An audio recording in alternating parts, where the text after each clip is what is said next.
So I was reporting at the finish line in 2013, the year of the bombings, and I was right near the finish line. Oh my God. Yeah, it was a tough day. But one of the things that came out of that day was I was immediately aware that the next year was going to be huge, right? It was going to be about getting back there and taking back the finish line. Yes. Crossing it and making a statement that, this is ours. It's ours again. You can't stop it. And I just so desperately wanted to be one of those people. 1, 2, 3, 4.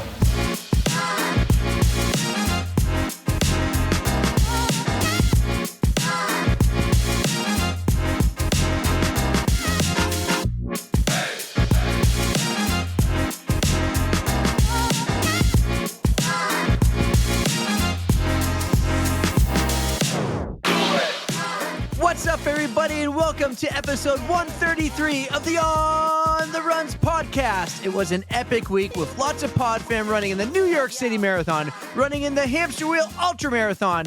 We have so much to cover. We have an amazing guest. We have a surprise co-host guest. But first, I need to say hello to my amazing co-host who just earned her third 100-mile buckle this year, 6-star Erika. Are you alive? Thanks to the help of Red Bull, yes. I do sound a little bad, but I am awake. I am not totally dead. And I'm so happy to be talking to you and to be here with our very, very special co-host guest today. Would you like to know who it is? You guys tell the people. We got our very own Tara Pterodactyl, a brand new ultra marathoner joining us today. Welcome, Tara. Woohoo! I have gone to the dark side. Yes, we have snacks. They have snacks and good snacks too. That was the best part. Yes, you have. Our guest today, he might be listening. He might be thinking, oh, they brought her on because you helped us get our guest. But really, we brought you on because congratulations, you are now an ultramarathoner. Woohoo! Yay! Thanks. I mean, I wouldn't have done it if it weren't for you guys, honestly. I'd never had this on my radar. So I'm a bad feel influence. I'm a bad all day influence. I said, I need new friends. I'll tell you, though, the ultra people out there are so amazing, and you're not going to want to leave this community. I mean, it takes the running community to a different level. Yeah, it was fabulous. I met so many great people and people that I already knew, and the support was, it's unmatched, honestly. It was great. Yay. We're going to talk about that later. Yes. Because we have a lot to cover. We have an amazing guest. We're going to get to all that soon because the Hamster Wheel talk, I think, is going to take a little while. So we're going to do it in the outro. Is that fine with the two of you? Or are you too excited to talk about Hamster Wheel? I'll allow it. I'm okay with it too. It's a tough transition, but let's go. Like New York City Marathon, were the two of you able to keep up with everything while doing your ultra marathons? I highly doubt it. I had the whole list of people to track because I was sending them to your sister, Hannah, because she was going to actually be there on course cheering people on. And I have to tell you, I did not check it at all. I got home and I was in bed trying to get warm. And then I'm like, oh my God, here's all these notifications from New York City. And I went through and I was like, yes, PodFam. Yes, you guys are absolutely crushed it because it was over at that point. But you guys did amazing. And I'm so proud of everybody who ran it. Yeah, I had my tracker up. So I had the whole day Sunday. I was not running still. I'm a slacker and I only signed up for the 6 hour. Because you weren't smart. I'm not that crazy not a yet. slacker. The smart one who only signed up for 6 hours. Only 6 hours. But I had the tracker up. I was following it. I actually was watching the marathon on the couch and I was crying. Oh, I love watching marathons. It's so inspirational. I think the two of you did so much crying this week. Oh yeah. Well, oh my God. We can get into that later too. Yeah. Call it an emotional breakdown, not a nervous breakdown. Emotional. There you go. Yeah. I had a couple, when I ran Boston in 2023 for, Mass Gen, I met a bunch of people on my charity and 3 of them were running New York City. So I was able to follow them and they did awesome stuff. Well, I got the list of some of the celebrated. runners, and Tara, you might have more than on my list, but we have from our pod fam, Allie G and her sister Kate, Jared, who just got his 6-star. Congrats, Jared. Yeah, Jared. Erin from We'll Run For. Erin crushed it. You know, she just shaved her head. She's going through chemo. She just did a freaking marathon. Woo! Holy Yeah, shit. Erin. Yuki, Andy, Brady, and then I'm a little mad at you, Wyatt, but Wyatt did the marathon in a tuxedo, and I'll tell you why I'm mad. I'm mad because, the guy had a free bib and he lost it, and he went through all that. I'm like, dude, get your shit together.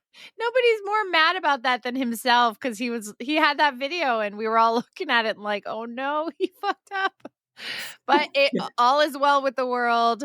You know who came through though out of everybody? That made me more mad. MasterCard. Yeah, I know. He got a free bib after losing his free bib. I'm like, oh my God, dude. Amazing. I was so many people apply for that race and don't get in, and he got 2 free bibs. I'm like, but I mean, I love the guy, but I kind of had a hard time dealing with that. But I'm glad he got it in because the goal for 50 is still on. Exactly. That's what I was going to say. He got to start. He was one of the first 25 people to start the race. He was running with Alexi Pappas. Called me like, that's some FOMO from me. Like, what the hell? She's like the most glittery, beautiful butterfly to ever run the streets of New York City. And she also ran like probably an ultra marathon. She was going side to side across the street, like waving everyone on her left, high-fiving everyone on her right. And Wyatt's running straight, like video recording it all from behind. Yeah, I had the FOMO too. Erica, so I was right there with you. Yeah. Did you guys see? So actually, we kind of realized today in a group chat, none of you know who Casey Neistat is. I do, because you've talked to him. So I knew him a little bit more than Tara and Lindsay, but I didn't know when you sent that video. I think it was last week of the waving thing. Waving. It was like waving. No waving. I was like, what is this guy doing? I had no idea who he was. Talk about runner's math. I couldn't do it yesterday, yet Casey's out here like breaking down calories, how much like burning from waving and high-fiving, and I'm like, oh my God. Yeah, he made a video where it's like he says, I'm not going to wave to anybody because I missed sub 3 hours last year by like 1 minute and 20 seconds. And he did all this math that showed if he didn't wave to everyone who calls him out, he says it's like 4 people a minute. So that is a lot. He's like, I would have been 4 minutes faster. He did the math and he was pretty spot on. He ran the New York City Marathon 2 hours, 57 minutes, 48 seconds. I mean, he hit his goal. That's fantastic. Dude crushed it. He did better than sub 3. So fucking fast. Yeah. And then you know what was cool too was Allie on the run. Her she was there at the finish line with she got ESPN. to interview him. Yeah, she talked to so many people. She talked to Alona Mayer too, who's like, I figured you saw that and you were probably extreme FOMO right there. Yeah. Oh yeah, major.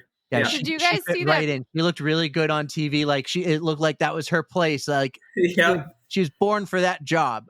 Yep, did you guys see that Bex got to be in the lead car that was following the elite women and commentating? Yes. I think that is super, super cool. I did not see that, but you know what I did see? What? Did you see Beck's tracker list? I sure did. And guess who we peeped? I saw Ali G's name on there. So hell yeah.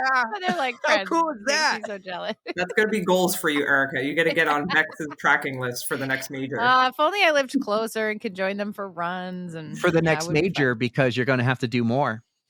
Yep. You're going to have to become 7-star Erica. I'm putting this out in the universe. Erica. I'm putting this out in the universe right now. So many people have sent me that, and I just laugh every time because I think I have to stay 6-star Erica. Like it doesn't work 7-star, 8-star. Like I may go for the stars, but I'm not changing my name. I gotta stick with it. Well, let's talk about that. We knew this was coming. I was excited for it. Yeah. But what I didn't see coming was the number 9. Oh, I knew that was coming. Yeah. It used to be. So we knew that Cape Town was actually trying to become a major before Sydney, I thought. And then it was supposed to be Chengdu. That was in China. But instead they switched it to Shanghai. And I don't know why it switched between the two. Like there's so many criteria that you have to meet in order to become a major. So I guess that the other one just didn't cut it. So they started looking into Shanghai instead. So Sydney, Australia is going to be the 7-star. They're adding that next year. Yep. That one is official. Yes. For next year. Yep. That one falls. So another thing, it falls in September and it's usually like Reach the Beach weekend, which also happens to be Rachel's birthday. So maybe one year I'll just say, sorry, you guys, Australia I can't run for Reach Rachel's the Beach. Birthday. We're going to go to Sydney. I thought I saw August 31st. Oh, did they switch it to earlier? Oh, it used to be like middle September. Yeah, I thought I saw don't quote me on that, but I thought I saw August 31st, 2025. It's very possible because I have not looked at I'm like, nope, That's going to be like, plus if I do that, that's got to be my only trip that year. So, cause I got to take a couple of weeks, like it's all the way across the world. So you want to make sure it's a good trip, and that's going to be a lot of money. So I'm going to take my time on the remaining stars. I already have the original. Let's go and get those stars though. You can join our Patreon page. Jesus Christ. I'm going to crowdfund from Patreon. Hey, we are going to Australia. Yes, we. By that, and we'll be taking live content. We'll do live shows. Erika will actually make content and stories. I'll be the walking billboard because I rep the brand the most. I love it. You too. I brought that sweatshirt to wear this weekend if I wasn't wearing so many layers, but today I had to represent the hamster wheel. Yeah. So I wish I got one of those. I just got the black one. I love that. Well, now I have both, but this one is pretty nice. It's very I don't know if the camera's picking it up right, but it's so yellow. Like there's yellow and purple and blue. It's fun. New logo too. This one's like an angry hamster. He's like, very angry. Erika, I think you had that in you at some point, the angry hamster. Yep, and it kind of matches the buckle. He's got his shining, glowing red eyes. I have too much light going on it. It's like the ugliest hamster, but I'm obsessed with it. That's so cool. Well, maybe we should get to our guest then, so we can talk about hamster wheel in the outro. But Tara Pterodactyl, you played a huge part in helping us get this guest, who Erika couldn't stop talking about after we stopped recording. She called me like right away and was like, "Oh my God, this was awesome." And home run, knocked it out of the park. Erika, why don't you tell everyone who Tara got us? Tara came through. We have coming up, he's like a staple in New Hampshire. His name is Jamie Staton, and you may know him from the WMUR sports team, but he is just an amazing runner. He's out there in the community all the time. He is just so awesome to see out and about. And how do you know him, Tara? That's like the main question. How do you guys get to know each other? So I know this is hard to believe, but I'm like, very outgoing, and my personality. I love Jamie. So I'm big into sports, and he started showing up at the Millennium races as announcing.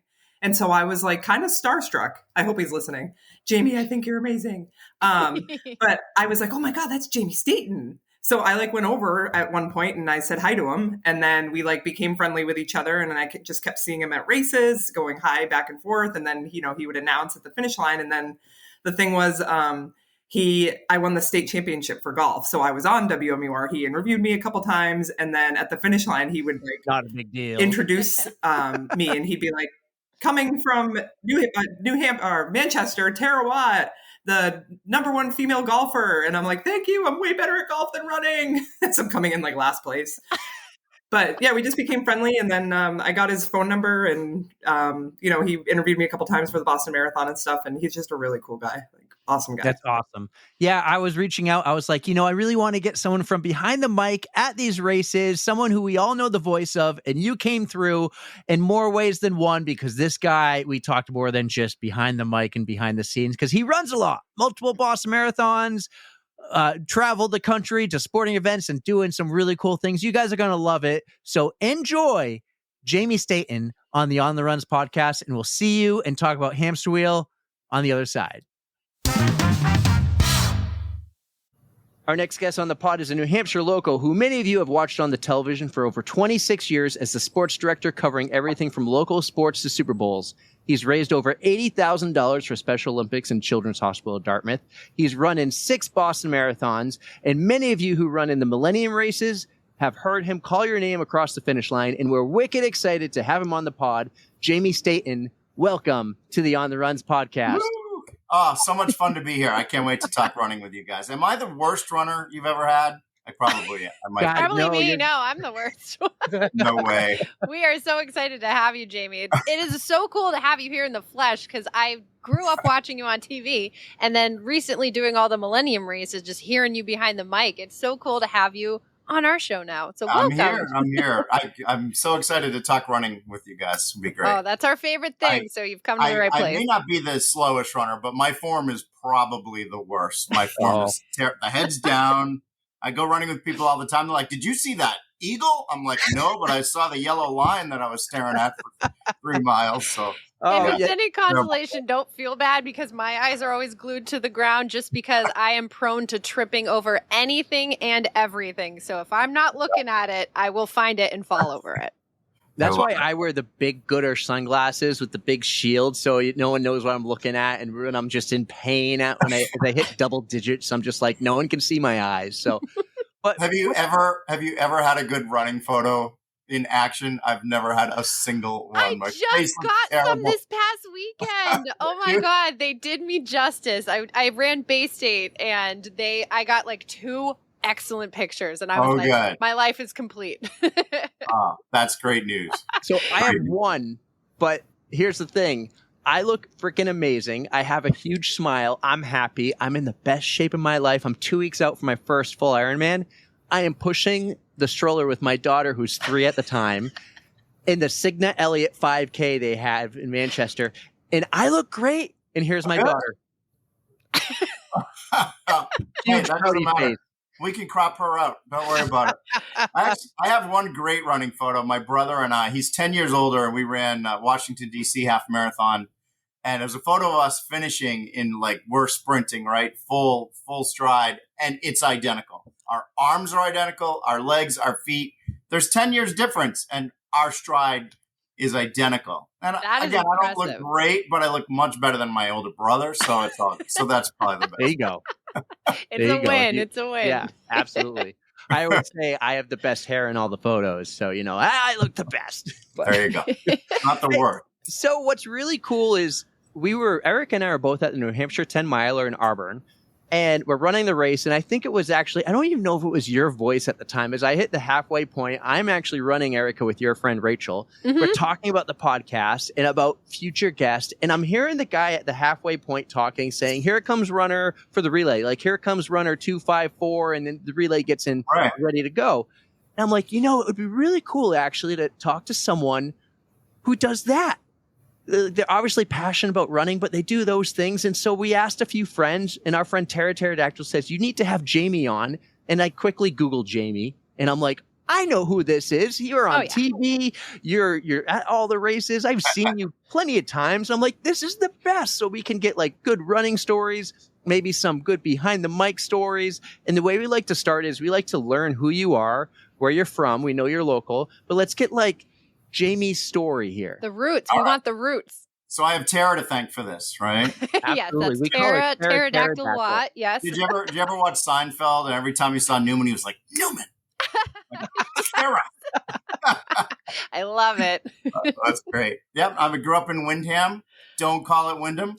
I'm a native. It's Windham. And I went to Pinkerton Academy. And then I played soccer and baseball at Pinkerton. I hated running. And then I went to Ithaca College, majored in broadcasting, and just built my whole life around trying to be a sports broadcaster. So it's funny. Most of us hated that running too when we were younger. I feel like everybody does. They need to change something up to get people to start liking it, especially during other sports. It's not a punishment.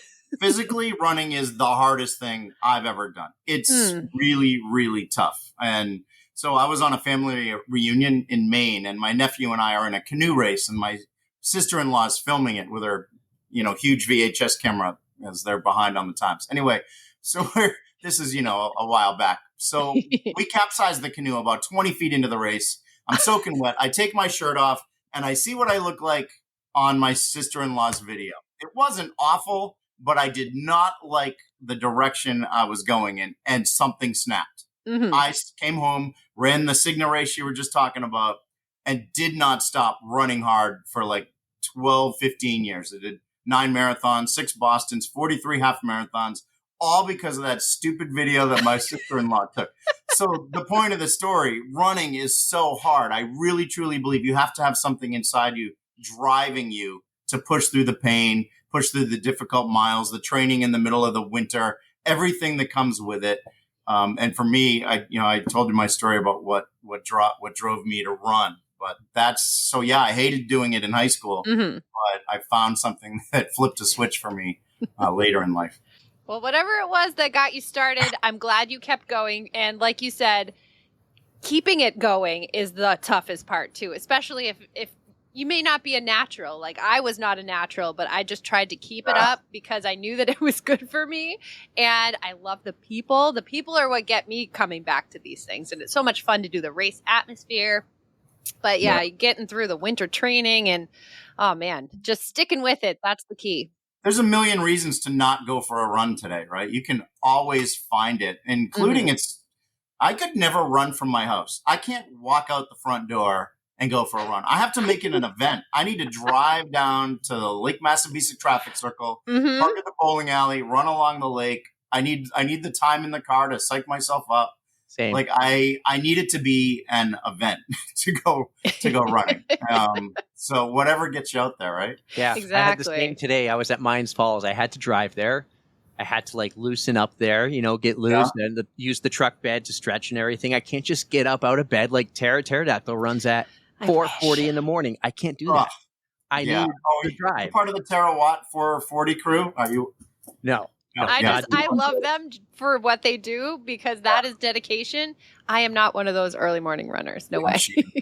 But Mines Falls is a beautiful place to run. And so that's, you need that motivation sometimes instead of just lacing them up and walking out of your kitchen. It's too hard. Yeah. Do you ever go back to your sister-in-law and you're like, look what you did? All the time. I blame her every blister I got. Every time I blamed her. Lexi is her name. Lexi.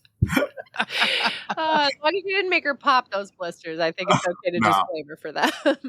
No. I'll tell you what, all those years of running, nothing slowed me down. Like I was so into it. I'll tell you the one thing that dealt a major sledgehammer blow to my running. You know what it is?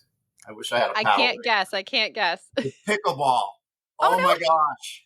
So much fun. It has derailed my running career. Now I only do a few races every once in a while. I'll jump in 5Ks. Yeah. But like a new big thing. Do not start playing pickleball until you have let your running career run its course, so to speak, because it's that great. That's good advice. Easier than running. You still get a good workout from that? I'm not too familiar with the pickleball thing. Nothing is the running workout, right? Not even bikers. I would do triathlons, did a few sprint triathlons, and I'd be on the bike, and this guy with a big gut would go by me like I wasn't even moving on the bike, right? No way. I don't think it happened a lot. I don't think anything touches running, including biking. It's just there's no substitute for the workout and the cardio. The ultimate workout.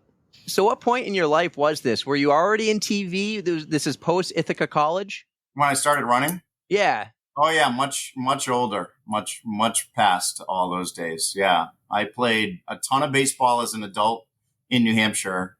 They have great leagues, over 20 and over 30-year-old leagues. I played hard for like 15 years.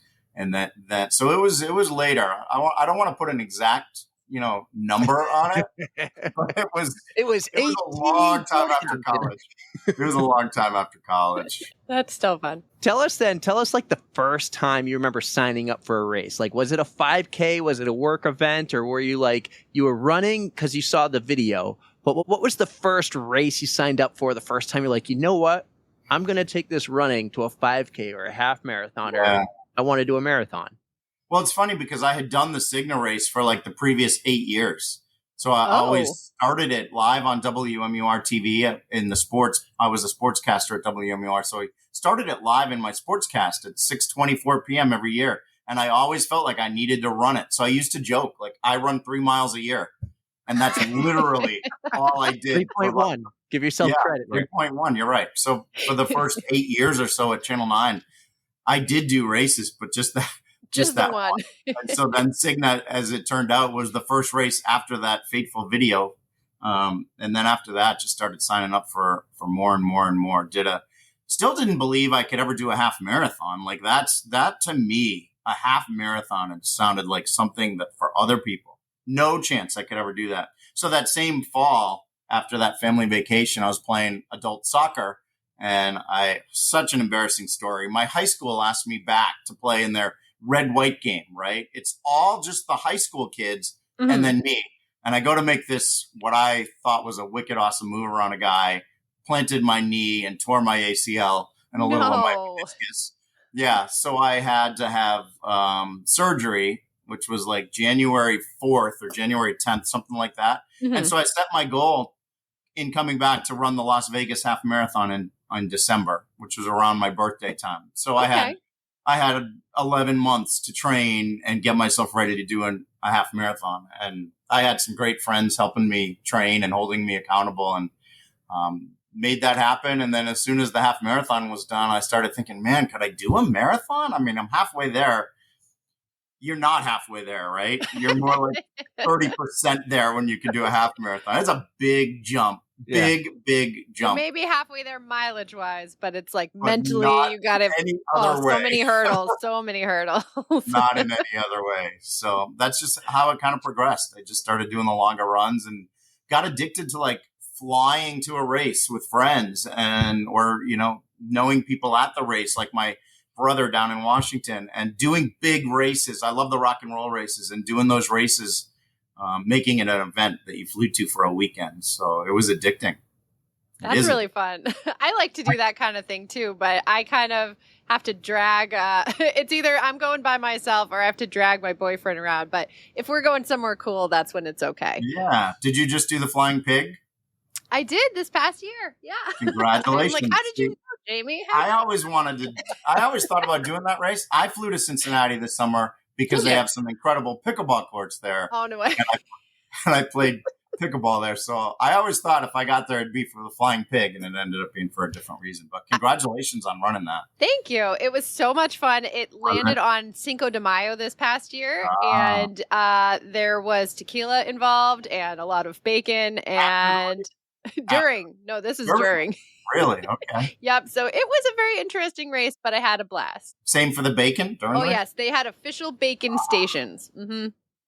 I did the Marine Corps Marathon, and they're famous for their donuts at mile 24. Ooh, right? I would indulge. I would. So I trained hard. I'm ready to go. I'm not eating donuts during a race. There's no way I'm stopping to eat donuts at mile 24. It was my first marathon. I went out way too fast and burned out. And by the time I got to mile 24, I had been walking a little bit.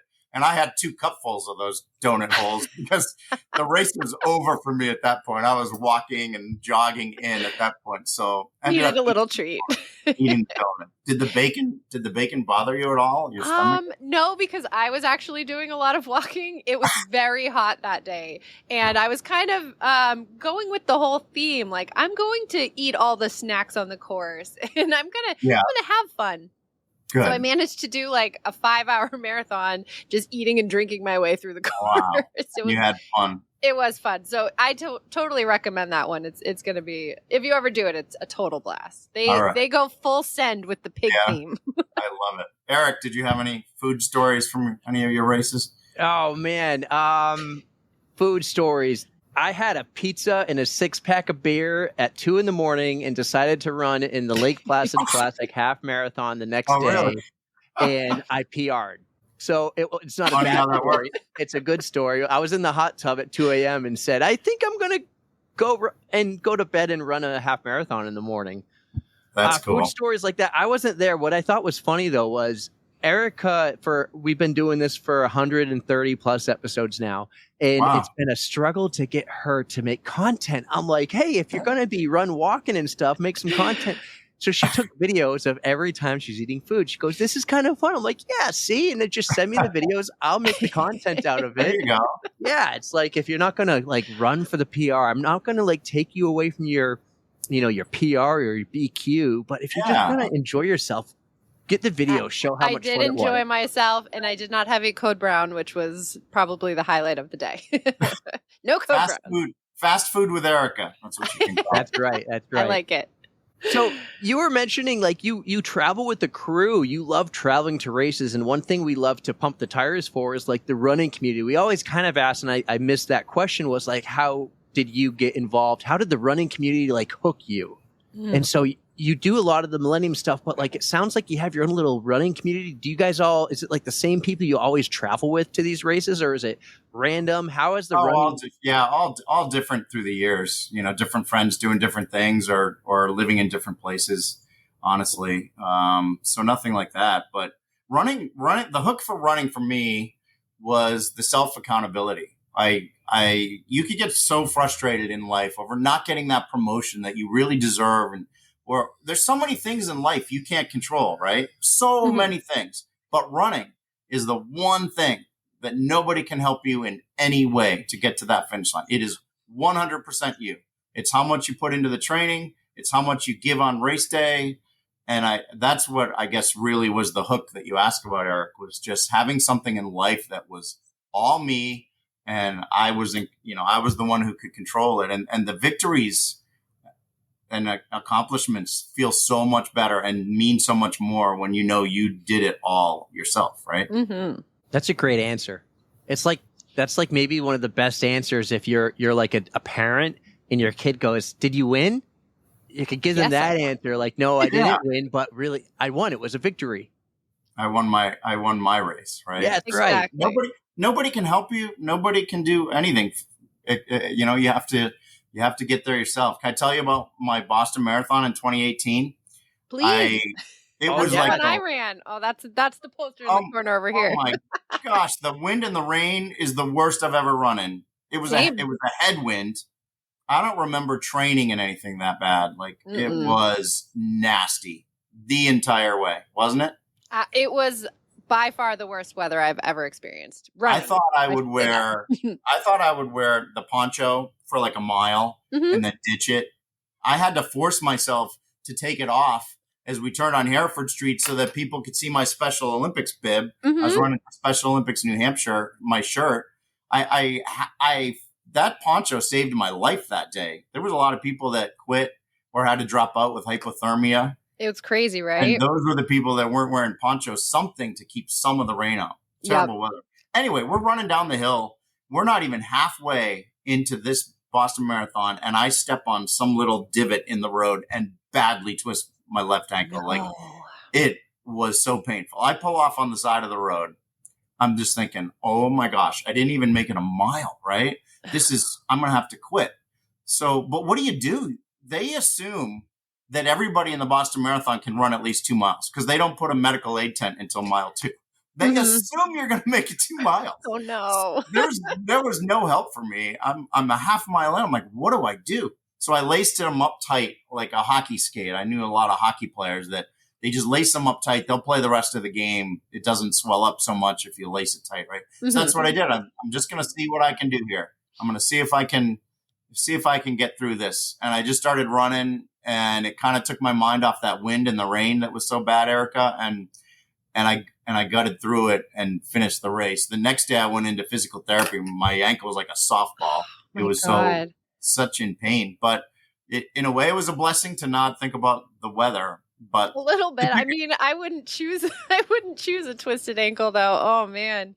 Just the fact that you finished that with both the weather and the ankle, that's incredible. But you had the Special Olympics to run for. So I ran for a charity that year and there was no way I was quitting. I mean, you spend the time to train, to raise money, to advocate for your charity, and there's just no way you want to let them down. So that's like an extra thing in the back of your head too. Yeah, 100%. They're all those people that support you or driving you, so, and you think about all the people tracking you these days on their phone and on their computer at work, seeing how you do. Can you imagine dropping out at half mile? Oh no. So but that just circles back to the original point, Eric. Nobody can help you get there no matter what happens. And I think that's what I love about it. Yep. Running is just pure grit and determination. It's you against yourself. Oh my gosh. Yeah. Did you do any other years, Erica? Nope, that was my only Boston. I would love to go back, but that fundraising commitment is a little daunting. So it's a lot. But someday, I mean, if the qualification standards keep going lower, I don't know, but we'll see. Have you run one, Eric? Or I have not run the Boston Marathon. I have not done any worlds. I have run officially one marathon, I guess, which is the Manchester City Marathon. And then I guess I've done another because I've done it some Ironman. So, but those don't really count.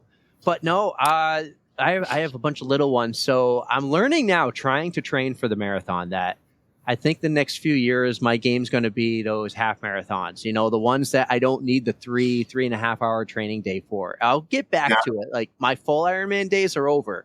My full marathons right now are on hold. I shouldn't say anything's over. They're all on hold.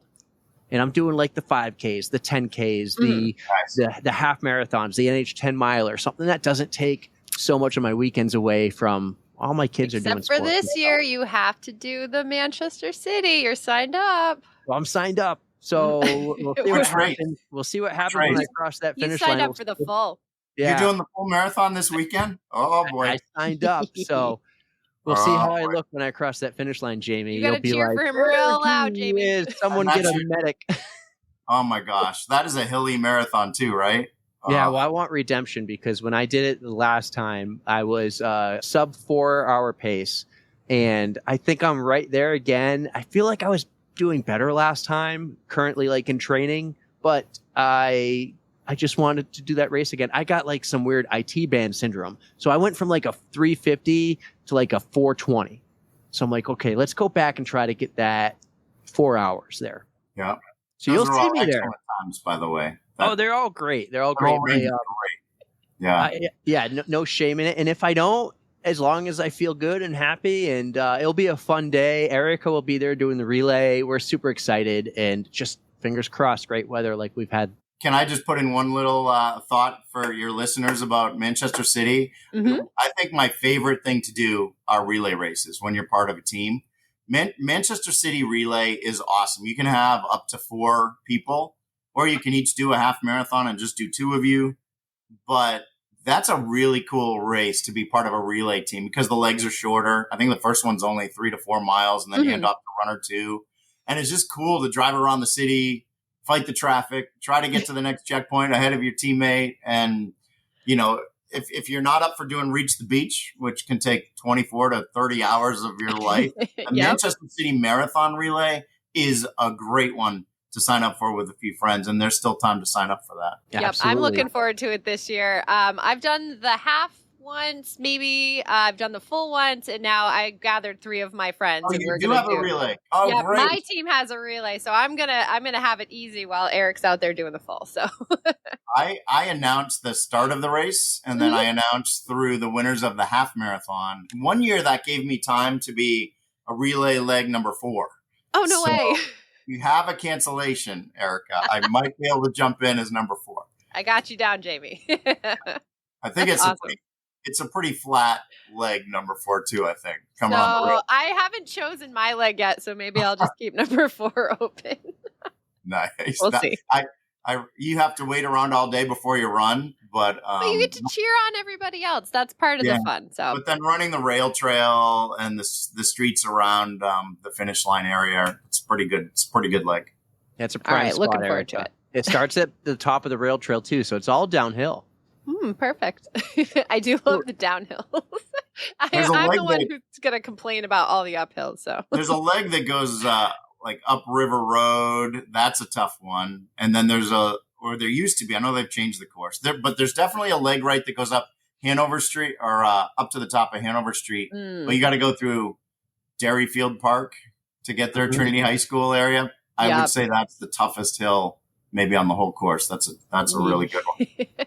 I know I'm going to get stuck with the most mileage because I'm the one right now. I'm doing like ultra training. I'm doing some marathons. So they're going to be like, you could do the longest one. Go ahead. And you're the team captain, right? You put the team together. I did.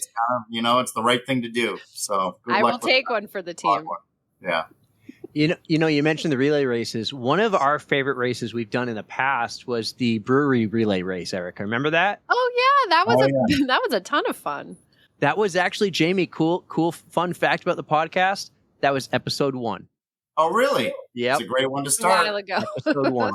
I'm going to go back and search that one out. I want to listen Oh my God, we were awful. It was bad. So, Jamie, you mentioned you'll be at the start line and the finish line for the half marathon, maybe available for a relay team if anyone's looking for 4th runner. But how did you get into this announcing? Like, you found running later, you did all those 5Ks, you're already working at WMUR, and you already kind of got hooked into running. How did you become an announcer behind the mic? Because I'm really curious to hear the stories of calling everyone during a race.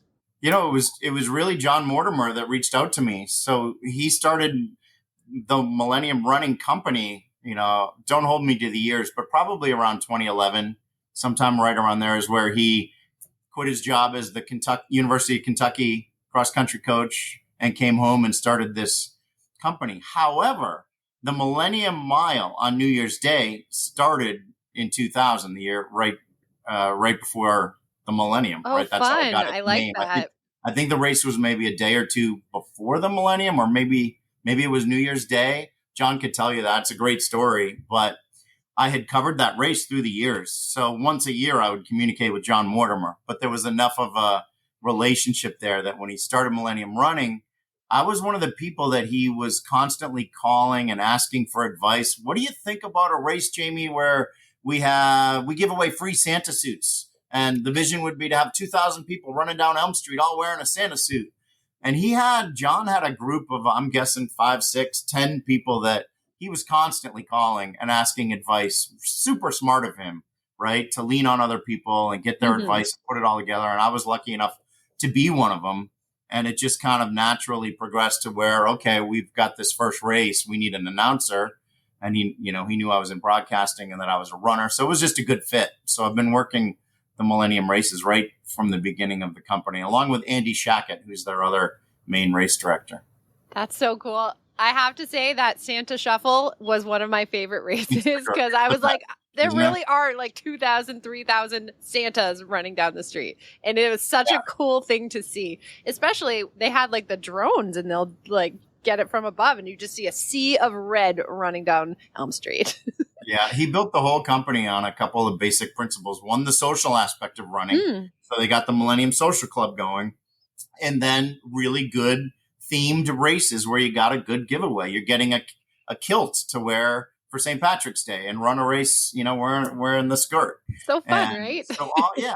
So all of his giveaways were really unique and drew people in. And the social club and the social aspect part of it, he just started it at just the right time. And it's really done well.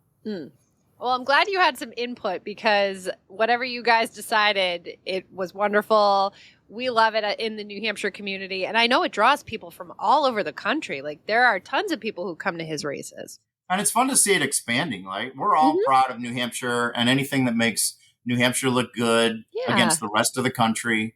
Right. And there's a lot of things. Right. But one of them is Millennium Running. They just acquired just last year foot race for the fallen, the half marathon. Actually, I don't think I'm calling it the Run to Remember. Yes, is the half marathon in Boston with 3,000-4,000 runners. Millennium Running owns that now. Wow. And they're acquiring races in other states. They have, the big half marathon festival that they do in January down in Florida. Yeah. So it's something to be proud of, I think, the fact that this New Hampshire company with New Hampshire owners is making an impact all over the place now.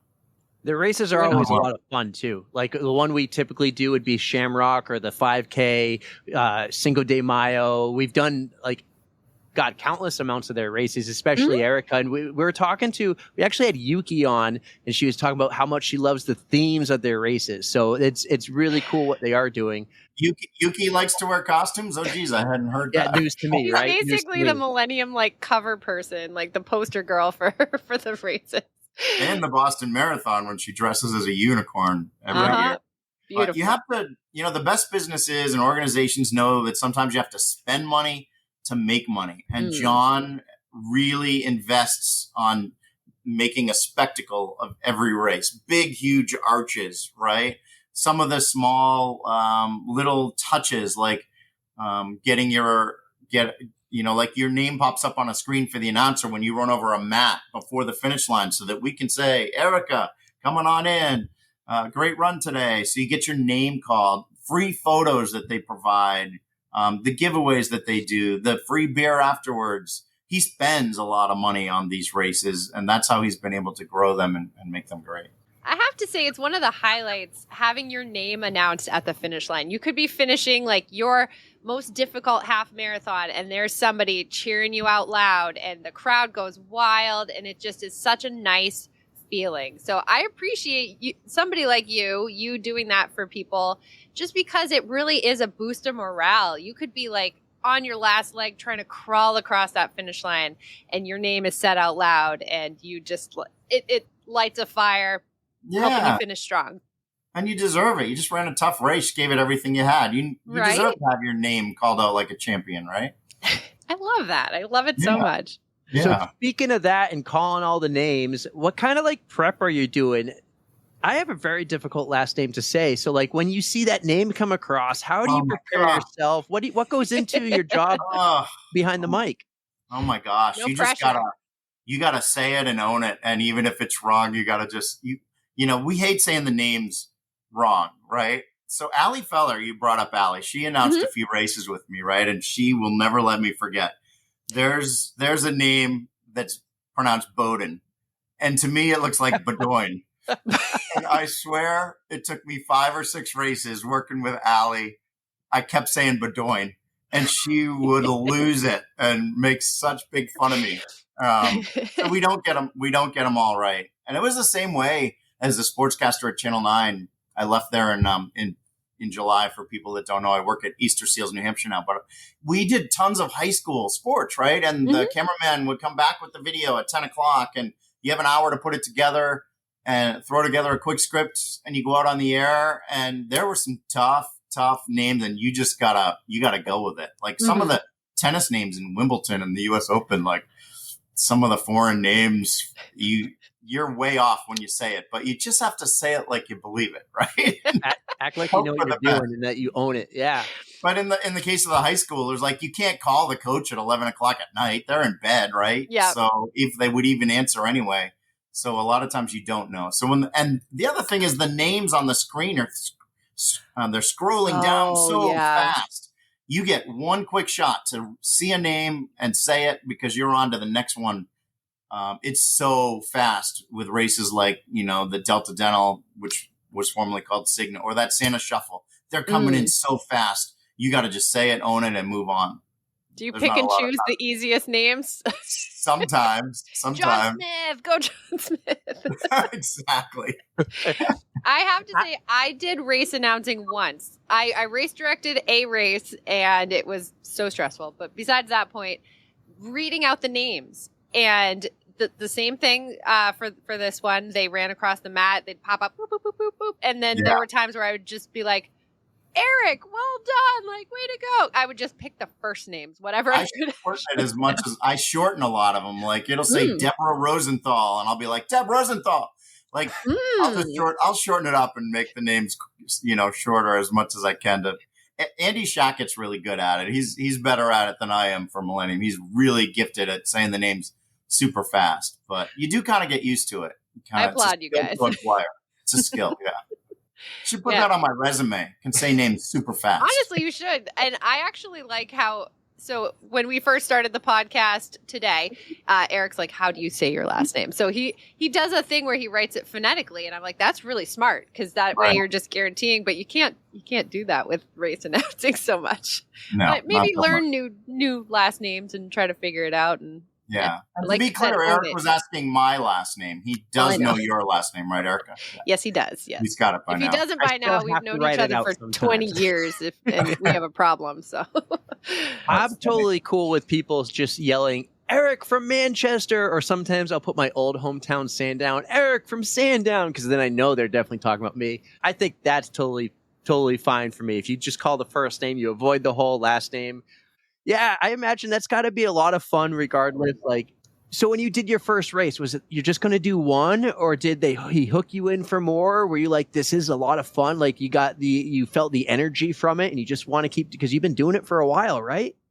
Yeah, the energy's great, right? And it's kind of a privilege to have the microphone and to be, you have 2,000 people there waiting to run, right? And you have the national anthem and you're playing music, and it's your job to get everybody excited and make them feel good about being there and make them want to come back and do it again.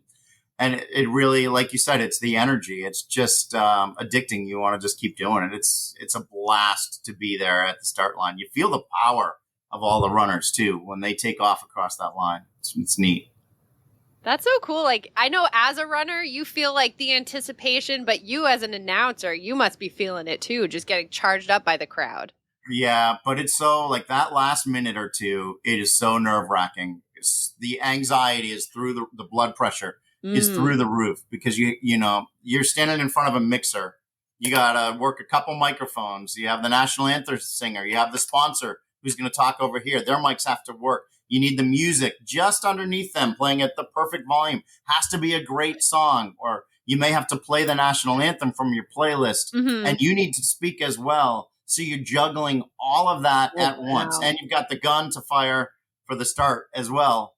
So you're doing all those jobs? You do all of it. That minute or two, the anxiety is through the roof. And I talked about how John makes such a big deal about everything and takes everything so seriously. And he does not like mistakes. He doesn't like things to go wrong. And I'm always just so paranoid that the music isn't going to load right, or it won't be the right song, or the batteries in the microphone will die in the wireless or something. So it's a lot of anxiety right before the start of a race. How do you pick the song? I wish I could say there was something scientific to it, but I probably have the one song for the start of the race. I probably have 5 or 6 go-to songs that I like, and they're all pretty good. I love AC/DC. That's like my running music to kick me in the butt, right? Like, definitely. I mean, that gets me going. That and disco. I love disco running. Really? That's my playlist for long runs. But I can't. Not many people like disco, so I kind of stay away from that for that one song. I didn't know that was part of your job. So you have so many little jobs, and I think music is so important to like get you jacked up and energized for a race. So the fact that I'm learning now, you have so many little jobs in those final couple minutes before a race, like in all that, we'll call it just like controlled chaos, and you get to pick the music we all run to. That's so cool. Yeah, and there's and even as small as, you better say the guy that's sponsoring the race there from M&T Bank or wherever, you better get his name right. Talk about mispronouncing names, right? Yeah. Somebody pays $15,000 to sponsor a race. You better say their name right. Definitely. So even, there's just a lot of little details like that you better get right.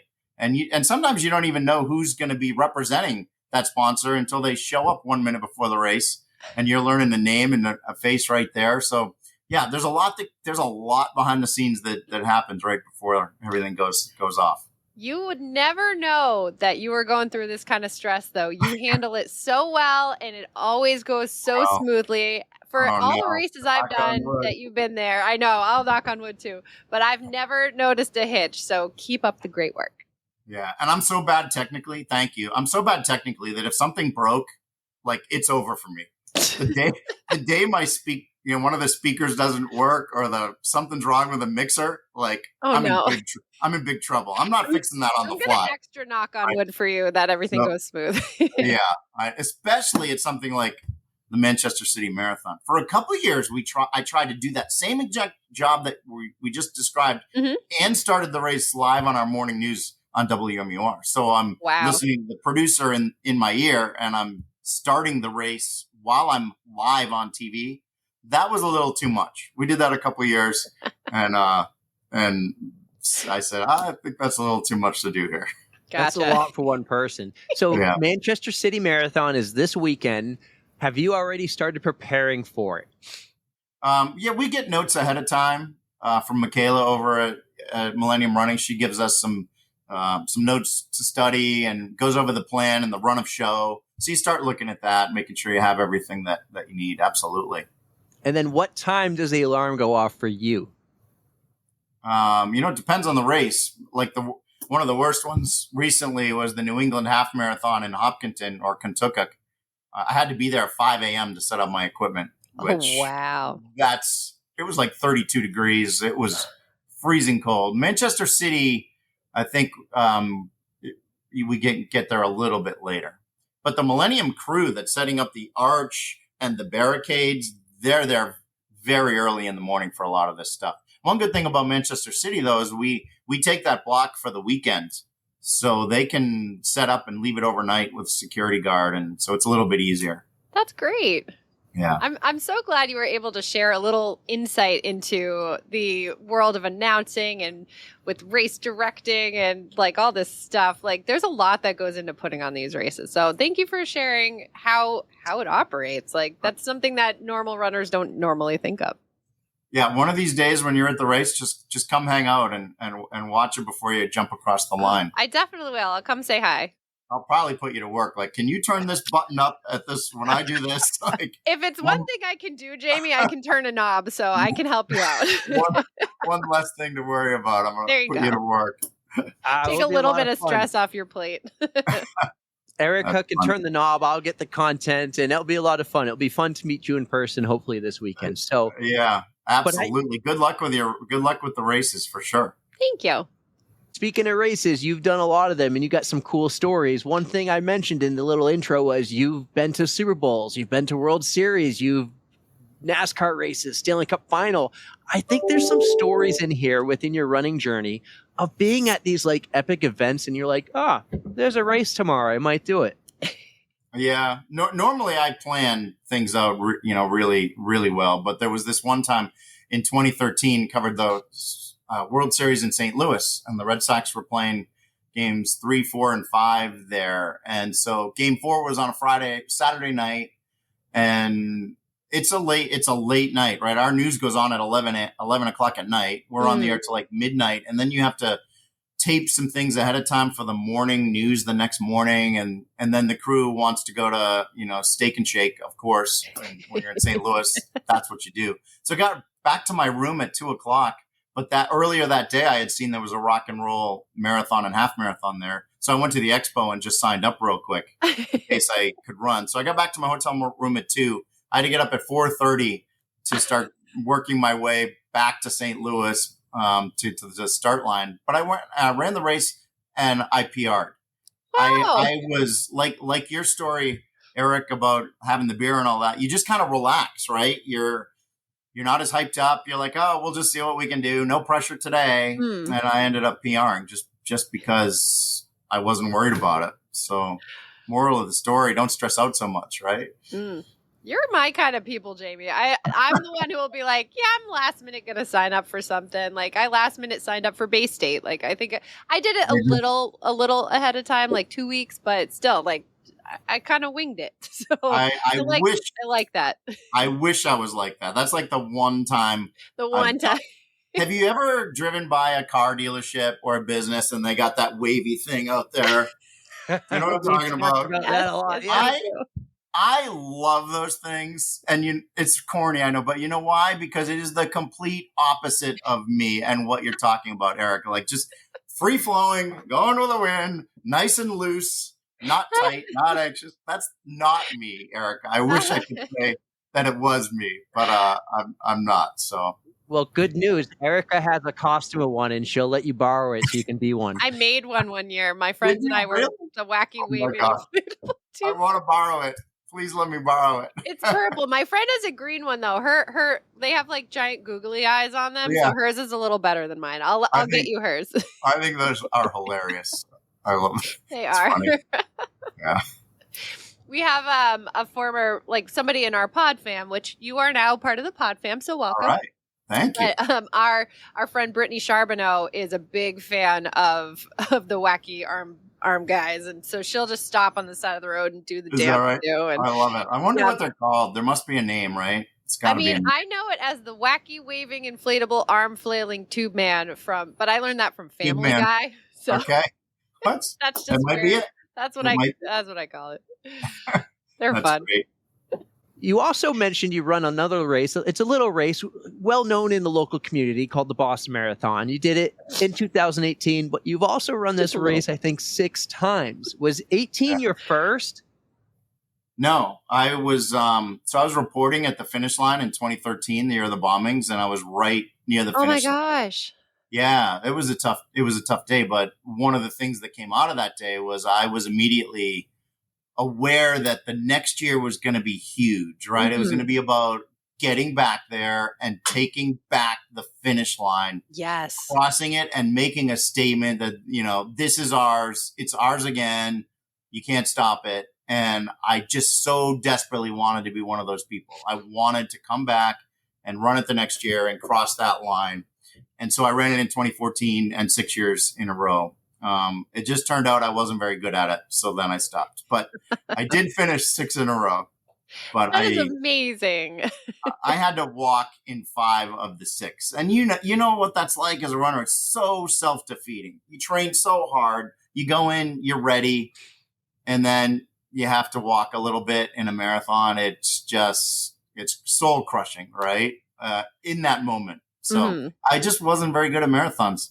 I could run half marathons and feel like I raced them and competed with myself, but marathons, it was just survival. Tell me about the experience of running Boston. Yeah. Like, you were there in 13 at the finish line, and you had that feeling of having to take back the finish line. So something drove you to run it in 14. And what was that experience like with those crowds and everything? That specific race? Yeah, it was fantastic. I feel like they got extra bib numbers that year. Normally the race is up to 30,000.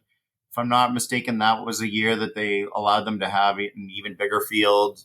And it was just, it's hard not to like get choked up, right? It was, and I was that way for all of them. It's just you feel like you're part of the greatest race in the world. You feel like you're part of something so much bigger than yourself, and you're running on historic ground and sacred ground, and it's hard not to get emotional. And there are a lot of great aspects to it, like turning right on Hereford and left on Boylston and Heartbreak Hill and the Scream Tunnel at Wellesley, but it's all spectacular. The start gives you chills. It's unlike anything else. I mean, I talked about how I had to run, but had to walk, but that aside, it's like 6 of the greatest things I've ever done in my life, because the Boston Marathon, and there's just nothing else like it. It's amazing. Yeah. Such a wonderful accomplishment, and the emotions that really do flow through your body when you are on that historic course.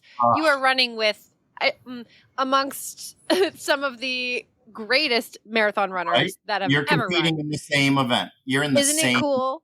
event. I mean, I will they're note way that ahead, but still, it's I usually started, I always started with the charity runners back in the last wave, like at 11:20 p.m. I remember one time I was in the porta potty when there was a flyover that came over. I'm like, well, I missed that. Oh no! We got our own special flyover in the last wave, and I was in the porta potty. But yeah, you're on the same course. Where else does that happen? You never play a basketball game that Jason Tatum or LeBron James was in the same game, you don't play a round of golf where Tiger Woods was in the same round of golf. But in running, you do get that experience, and there's no better place to do that than Boston. And even starting with the charity runners, that's inspiring in its own respect. I mean, the people there are running for so many different reasons, for so many different causes, and it is just so inspiring. And they're not, most of us are not natural runners. We didn't run in college, and it's a lot harder for us to get to the finish line than most people. So it's a great accomplishment. But absolutely. But I will say this, I would pay $1 million to run down Boylston Street if I had the money. Just that last 2/10 or half mile, however it is, you feel like you're in a movie. People are going nuts. Even that far into a race, when the charity runners are coming through mid to late afternoon, and these people had been there cheering since 10 a.m., right? Even then, they're knocking on pots and pans with metal spoons or wooden spoons, and they're just going nuts. And they're 10 people deep on the sidewalk. The feeling, right, Erica? The feeling of finishing the Boston Marathon is just it's the greatest. Eric, it's worth all the training. It's worth the training. It's going to happen one day. It's going to happen. It's like you're in a movie. You're in a movie when you're doing that. It's insane. That's got to be an experience. I mean, mile 19 for us, cheering is an experience. I could only imagine right now what that last mile, that last stretch is. So it's going to happen for me one day. Erica's got it. Our goal is to get Erika to do it again, as she wants redemption someday. On 2018 because of that weather. When you just train so well and the day just doesn't work out, whatever the reason is, the weather was that for me. Especially when it's outside your own control. I think it was 2016 where we had the snowiest and second coldest February in history. I go to do the LA Marathon in March, and I'm walking to the bus that would go to Dodger Stadium, and there was a sign, and it said 4:30 a.m., 74 degrees. It got up to 90. I had trained so hard for that race. This was going to be my race, and it was 74 degrees at 4:30 in the morning. You just can't control the factors in a marathon Yeah. that are so difficult. And the Boston Marathon, the weather can be so bad. Such a swing. Yeah. I know that the year before us for 2018, so 2017, or was it 2016? I don't know. But yeah, one of those days was super hot. And then like the next day you're like, oh, it's going to rain, but then it's going to be super hot. Like it depends Right. when you're running. It's New England. Get your shit together. Are we allowed to say that on a podcast? I've never been allowed to use that word in my broadcasting career. We put the little E on in our thing, so This You can bleep is what it if it's you for, want. Jamie. This podcast is your I told you platform it would for that. slip. Yeah, I love it. So I love it. You mentioned, you missed the flyover because you were in the porta potty. And one thing we do on this podcast is we're building a list called the Code Brown Commandments. Now, Code Brown is any oh crap moment. We could talk about like running into a bear on the course, or not double knotting your shoe or something, or getting those laces that don't come untied. We're looking for advice this year. We're calling it the Code Brown Commandments. And a way it would go would be, thou shall not try anything new on race day. Do you have anything to add to our Code Brown Commandment list for the year? And you could go in any route here. You could go running, you could go announcing, you could go behind the mic or the camera. What could you add to our Code Brown Commandments? Oh my gosh, that's a real tough one, right? Oh my gosh. Probably for me, thou shalt not run too fast when it's too hot, because I get these dry heaves, right? It's like I'm throwing up on the side of the road, but nothing's coming out. But it looks so horrible. And everybody gives you this wide berth, so you gotta, when it's hot and you're doing a 5K, don't push it too hard, because it's not going to look pretty over on the side of the road, probably. Plus, Or in that picture we talked about. The dry heaving is just so like hard on your stomach, like your muscles too, because you're just like, you're crunching, but you're not crunching. I know. But you know what? When it's over, you do get a little bit of a boost. Like, that's behind me, and you get a little more energy for whatever reason, right? Trust me, I'm a veteran when it comes to that. It's not puking and rallying. It's just dry heaving and rally. I've always been worried that I was going to end up in a viral video, right? In my TV career or my running career, I never wanted to end up viral in a bad way. So I never took too many chances, Eric, with the oh crap moments. I just middle of the road. You do whatever you can to avoid the oh crap moment, and that's I love that. Yep. Yeah. I am shocked that I had a whole career in TV news and never blew it. Like when the mic was off, you think the mic's off during a commercial break, but they leave it on, or they're doing the weather guy's doing his thing at the wall, and you think the microphones are turned off, and so you talk to your co-anchor, and I don't know how I made it through all 3 decades of TV news without a viral moment. But you were prepared. That's probably why. Thou shall be prepared is one of the other ones. Like you cross all your T's, you dot all your lowercase J's, you're ready to go. You just have a healthy respect for not getting yourself in trouble somehow. There you go. Yeah. All right, Jamie, I have one question for you. One last question, I suppose. Sure. Well, I'm sure we could do a little more chatting. I don't know how Eric wants to do this, but we have a fantastic Spotify playlist, and we like to invite our guests to add a song. So I know you were saying you love your disco music, and you have your other go-to songs that really hype you up for races. Yeah. So would you like to add a song? Oh, yeah, absolutely. I play that when we're cleaning up after the race with Millennium, like everybody's gone and we're cleaning up. I play this like as loud as I can, and I make them listen to it. It's AC/DC. It's a long way to the top. I love that song. Long way to the top. You know what, Jamie? I think we already have that one, which is weird. We don't get a lot of repeats, but this just says that's how good of a song it is. So it's a good one. I'm going to let you pick another song. So this isn't giving him 2 songs, Eric. It qualifies. I'll allow it. All right. But what's your backup song? The judges ruled. How about Crazy Train, Ozzy Osbourne? That's a great running song, That too. is fantastic, and I don't think we have that one. Have you ever had to tell a guest, no, we're not we are not accepting Celine Dion. No. Have you ever had to... songs I want to remove because I'll be running listening to it, and I'll be like, Erica, who picked this song, and what is it? Why? There there are some questionable ones, but I'm not one to say, no, you can't have it on there. So, I mean, you have a skip feature on your phone. You can just go past There it. you go. Whatever. I look forward to checking it out. Somebody Please did do. take raining tacos, and we allowed it. Okay. It's raining tacos. Oh my gosh. Jamie, Great this is stuff. super cool. I think if time allows, if we can chat a little while longer, I would love to talk a little bit about your TV career, because 26 years behind the camera for WMUR and doing sports, you've got to do some really cool things. Like I said, Super Bowls, World Series, Stanley Cup Final, a lot of NASCAR races. Any great stories from traveling the road, going to these sporting events? Like, were you at the 2004 World Series? I was. Yeah, there's a good story there. So Red Sox are about to win the World Series after 86 years, right? This is a huge moment.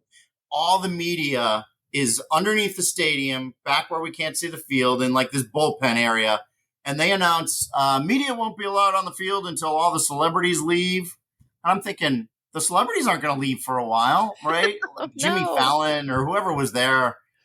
Drew Barrymore. I interviewed her after the World Series. Oh my God. Yeah, for Fever Pitch? Were they there for Fever Pitch? That was actually, I think that was actually 2007. But anyway, there's a lot of celebrities in St. Louis in 04. Right? And I'm thinking, they're going to want to watch the Red Sox celebrate. I'm going to miss this whole thing. We've been waiting 86 years. I've been a Sox fan my whole life.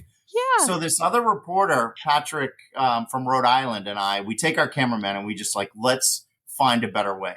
So we start walking around the bowels of the stadium. We go out and we end up down behind right field. And all of a sudden we see like 200 guys and women in SWAT uniforms. And they are looking serious, right? And they're by the garage doors where the tractors and the maintenance equipment goes out onto the field. And we're like, the second the World Series ends, those SWAT guys are running out and they're going to be looking for one thing: fans running out of the stands and trying to get on the field. They're not going to pay attention to us. So the World Series end, Keith Folk underhands the ball to first base. Sox win. Phew, there go the garage doors. There go the SWAT guys. And there goes me, Patrick, and our two cameramen right on the tails of the SWAT guy. We sprint to home plate. I got there faster than some of the players. And I had this overwhelming feeling of like, oh my God, we shouldn't be here. We got here too fast. And so we kind of pulled back behind home plate a little bit. But we were right there on the field, shooting at all of the camera, capturing everything, all the guys, Jason Veritek and Derek Lowe and all the guys just going crazy and celebrating. And we were right there while all our other media friends were stuck in some room underneath the stadium getting none of that video. Sometimes it pays to break the rules, right?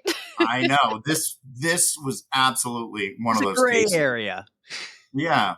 Worth so it. I learned from that. So then in 2007, they're trying to do the same thing. They got the media lined up in this long hallway at the Colorado Rockies. They're about to win. And I'm like, nope, we're not standing in that line. So we went out to left field to the bullpen area. And then we ran onto the field through there. And then David Ortiz, he did an interview on the field. And then he was going into the locker room. And he's got an entourage. He's got like 3 or 4 people with him. So I grabbed onto the back of David Ortiz's belt. My cameraman's right behind us. And we walked through, and I think everybody thought we were David's personal camera crew because they let us go right into the locker room. We go by the hallway where we could see like hundreds of media people all lined up, and they were so pissed. I'm like, we go right into the locker room, and we were there for all the champagne soaking and celebration. Should have done a little like, yeah. Julio Lugo soaked me with champagne. I think that was the year he was there. We were there like right away. It was so cool. That is amazing. A couple of World Series stories with the Red Sox. Breaking the rules to get ahead. Worth it. That's so cool. What an inside scoop there. That's awesome. What about, I'm a diehard Boston Bruins fan. Live, breathe, bleed black and gold. 2011, did you get to go to Vancouver? We didn't. That's the one trip that we didn't take for budget reasons. It's changed now. If they played Vancouver in the Stanley Cup Finals, now Channel 9 would send their sports team, 100%. Cool. But back in 2011, we weren't quite there yet, so we didn't travel with the Bruins to that one. It's the one that I missed because I've certainly covered a bunch of Game 7s in the Stanley Cup Finals that they've lost at home. One to the Blues, right? One to the Blackhawks. So I've seen them lose in Game 7 a couple times, but I wasn't there in Vancouver for that one. Yeah, I was sad and lonely those days. Yeah. Right. Those are hard days for me, but we'll. And you were My a dad day- feels that. My dad feels that in his heart. You were a Dale Earnhardt fan, right? Die So hard. A huge you've Dale had some- Earnhardt fan. You've had some tough days with sports then, that's for sure. Yeah, they say you remember like where you were during some big events. Like I remember where I was for 9/11 when I found out and heard, and I remember exactly like where I was when he crashed. And I remember, I was in the car in the driveway just getting home from a hockey game, listening on the radio. And I remember turning on the TV and just thinking to myself, like, that's a bad crash. Because he'd been in some really wicked bad crashes. We're talking flames, the car upside down, rolling and everything. And that one just looked like an easy crash, right? Like, he's going to get out of the car. But I was like, no, that's a hard hit. That's the kind of hit that hurts you. Or if you remember, the year before, New Hampshire Motor Speedway had 2 deaths, and it was the same kind of crash. Uh-oh. Yeah, I was working that day. The Dale Earnhardt died on the last lap, the last turn of the last lap, and that was about 6:15 p.m. And my sports was just coming on. I quickly cut the highlight, and we got it on TV. And we were saying this does not look good. We had an hour-long newscast. And then I got off the set. I went back in the newsroom and reports started coming in. I think USA Today was the first one to announce that Dale Earnhardt passed. And we're like, we have to go with this if we get 2 more. We wanted 3 reputable news sources to confirm it before we went on the air. Mm-hmm. And it happened pretty fast. And so it's 6:50. This was really before the internet was too widespread. No social media on phones, right? So the way people found out a lot of this news was still through TV news. And I went on the air at 6:50 p.m. and I remember like shaking a little bit. I was in the newsroom just on a camera, on a stool that we have there, because I knew I was telling the entire state of New Hampshire and a whole bunch of diehard fans like you, Eric, that the Intimidator had just died in that crash. And I remember, I can remember like it was 5 minutes ago, the weight of feeling that and telling people that he had just died in that crash. It's a little bit different now. Like you would know on X or Twitter or Instagram, you would know long before probably we got it out on TV, right? But back then, that's how people really found out a lot of stuff. And so I broke that news. That was a signature moment in my career. Not a great one, but one that I'll remember. That's for sure. He was tough too. You talk about good runners.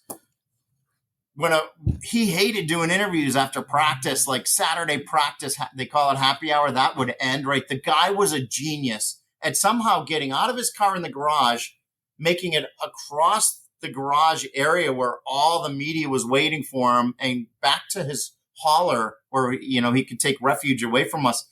He was so good at eluding us. I don't know how he did it. Like I would always try to follow him. I wouldn't take my eyes off him from the second he pulled into the garage. And he would elude us all the time. He had to be the fastest runner. That's so and cool, he knew all the back ways and ways to elude the media and get out of there without doing an interview. That's so. So I was going to ask, my next question was going to be like, someone you've interviewed before that gave you that like moment, like I can't believe I'm interviewing this person. But now you steered me. So you've actually met Dale Earnhardt, and you've interviewed him. Like, what was that like? That must have been like. That would be the big one for me, being a diehard Earnhardt fan growing up as a kid. That combined with the fact that I was so young, right? So he was much older and just an absolute legend. So I did interview him, 3-4 times in New Hampshire Motor Speedway. I interviewed him in Charlotte a couple times. And every time I was very aware, like, this is not your normal interview. This is something special. There was a few of those that I got to do, like the Tiger Woods of the world and tons of interviews with Tom Brady, but he was absolutely at that level, right? Interviewed Muhammad Ali once. So you're really fortunate. I had a great run with my career. No, didn't leave anything on the table, put it that way. 26 years, you've gotten some cool experiences. You've gone around, you've seen amazing people. You got to experience like the World Series, Super Bowls. Like the Celtics actually threw you a parade for your last day at WMUR. So that's funny. What are you doing now? Tell us the scoop real quick. You just left WMUR. Maybe you're still there part-time from what I researched, but like you're doing some really cool stuff now too. Yeah. Thanks for doing all that research. You're spot on. I'm still a part-timer at WMUR. I won't do any of the hard news stuff anymore. It'll just be going back and helping out the sports guys, maybe 15, 20 times a year. November 17th is my next shift. And then I think after that, I'm working Christmas night. So it's not a lot that I'll be there, but just enough for me to keep my foot in the door. And awesome. And it'll be really great every time I go back. But full time, I'm at Easterseals, New Hampshire and Vermont, which is just an unbelievable organization with what they do for people in need, starting at birth all the way to the end of a person's life. They just lift up everybody. People of all abilities can find services at Easterseals.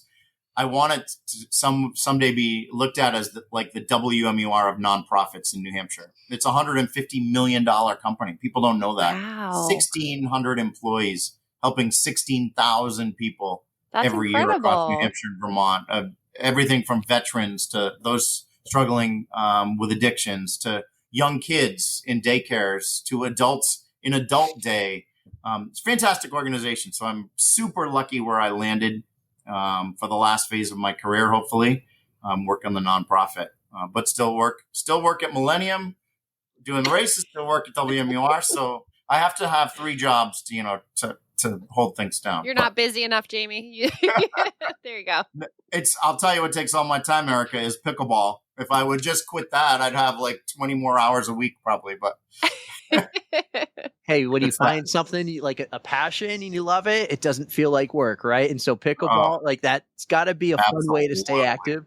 My boss keeps telling me to go play with him. He plays out in the Exeter area, so yeah, I play in Exeter once in a while. Great people out there. I'm telling you, if running is important to you, don't play pickleball yet. It'll be there when you're ready. I'll give it a couple years. It's very addicting. Well, this was a lot of fun. I'm super happy we did this. Thank you, Tara Watt, for making the connection when I was like, we got to have someone like this on. Tara. Dude, you've done a lot of things. You get to do a lot of cool things. The stories were great. I'm sure we could talk for hours of these stories, but thank you for your time. This was a pleasure for the two of us. It really was. Absolute pleasure. No, the pleasure's all mine. You guys are going to have a great and massive podcast. You will follow right in Allie's footsteps because you guys are just so much fun. I love how much you laugh and you're so intelligent, but you do your homework too. I'm flattered that you took the time to look into me. So this was really fun for me too. And I can't wait to watch and listen to more of your podcasts. And we'll see if we can get you in the Boston Marathon, Erika, because that would be really cool. Ooh, that would be give cool. us some grace when you go back to the early episodes because we were finding our footing. So the later episodes are a little bit more clean cut, I guess you could say. Did Eric have hair in the beginning? You must have had hair in the beginning. Did you? Man. No, not at that point. Did you? No. When's the last time you had hair, Eric? When I moved to Charlotte, North Carolina, I worked in NASCAR for 3 years, and I remember Erica and I went to Plymouth State, and I would pay $12 for a haircut, right? And so I remember paying $55 for a haircut in Charlotte, North Carolina. And that Christmas, I asked for buzzers, and I would just start buzzing my hair. And I started with a 4, then a 3. Eventually, I was just no hard. And now I shave it every day. Wow. My daughter says I look younger when I shave my head. If I go 2 days, I age 5 years. Wow. I tell you, COVID hit on a Thursday or Friday, right? Everything shut down. I had a haircut the following Monday, which got canceled. So I went to Target and bought the clippers that you're talking about. And I haven't gone back I've done my hair for 4+ years now, 4.5 years. All the money I saved, I can buy pickleball paddles. So they're getting expensive. But so I'm right with you there, Eric. I do my own. Yeah. I love it. So I like the look, and it feels great. It looks great, I think. I think it's my look. I don't think I can go back to anything else. So I think I'm stuck here. So as long as I'm happy, right? You look good for sure. Yeah. Well, guys, this was fun. I really hope you enjoyed. Erika, what a blast. Jamie, you're awesome, guys. Jamie Staton on the On The Runs podcast. That was a blast. Thank you, man. I loved it. So much fun. Thank you, guys. Jamie, thank you so much for being on the podcast. I honestly, this was one of my top favorite episodes. I think you were just so fun to talk to. You're just so driven and willing to talk about anything. And I also have to give you credit on the little prank that we pulled on Tara. Yeah. Oh, that was great. So That's afterwards, perfect that you're here, Tara. exactly, Yeah. we had to talk about it. So after we had wrapped up with Jamie, he's like, "You should just tell Tara that I was terrible and that you guys hated me." And, and I was like, "Oh, do you really want to do that?" You So guys we're got me telling- good. We're telling Tara, like, "Oh, he was so boring." And I was texting Eric separately, be like, "I don't think I can keep this up very long. I'm lying. Like, I can't Well, here's lie." the best part. I said, let's just pretend we're talking to each other, Erika, and we forgot we're in the group chat. And so it's like, oh, that was awkward. And you were like, dude, I didn't know what to do. And we're just going back and forth. And eventually Tara's like, what are you talking about? And we're like, oh, Oh my God. we didn't you're realize not we're in the group chat. Yeah, I was so sad, to be honest, because I was like, this is going to be a home run for you guys. And I'm like, I know like his history and everything. And I'm like, you guys are probably going to talk to him for 3 hours and want to do another episode. Like, that's how cool he is and stuff. And then I was like, oh my God, I gave him a dud. Man. But Yeah. thankfully, Erika couldn't last. I more than couldn't. I about was minutes. like, this feels so wrong saying these things about Jamie because he was absolutely amazing. And I could not keep up the ruse. I just could not. So, Jamie, if you're still listening, if we've kept your attention this long, I have one request. Next time Tara is in a race that you're announcing, I want you to call her down the finish line as Tara Pterodactyl, because I can't pronounce Tara half the time. And that's how I remember to pronounce her name. And I go, Tara, just like pterodactyl. So everyone on our pod fam knows she's Tara Pterodactyl.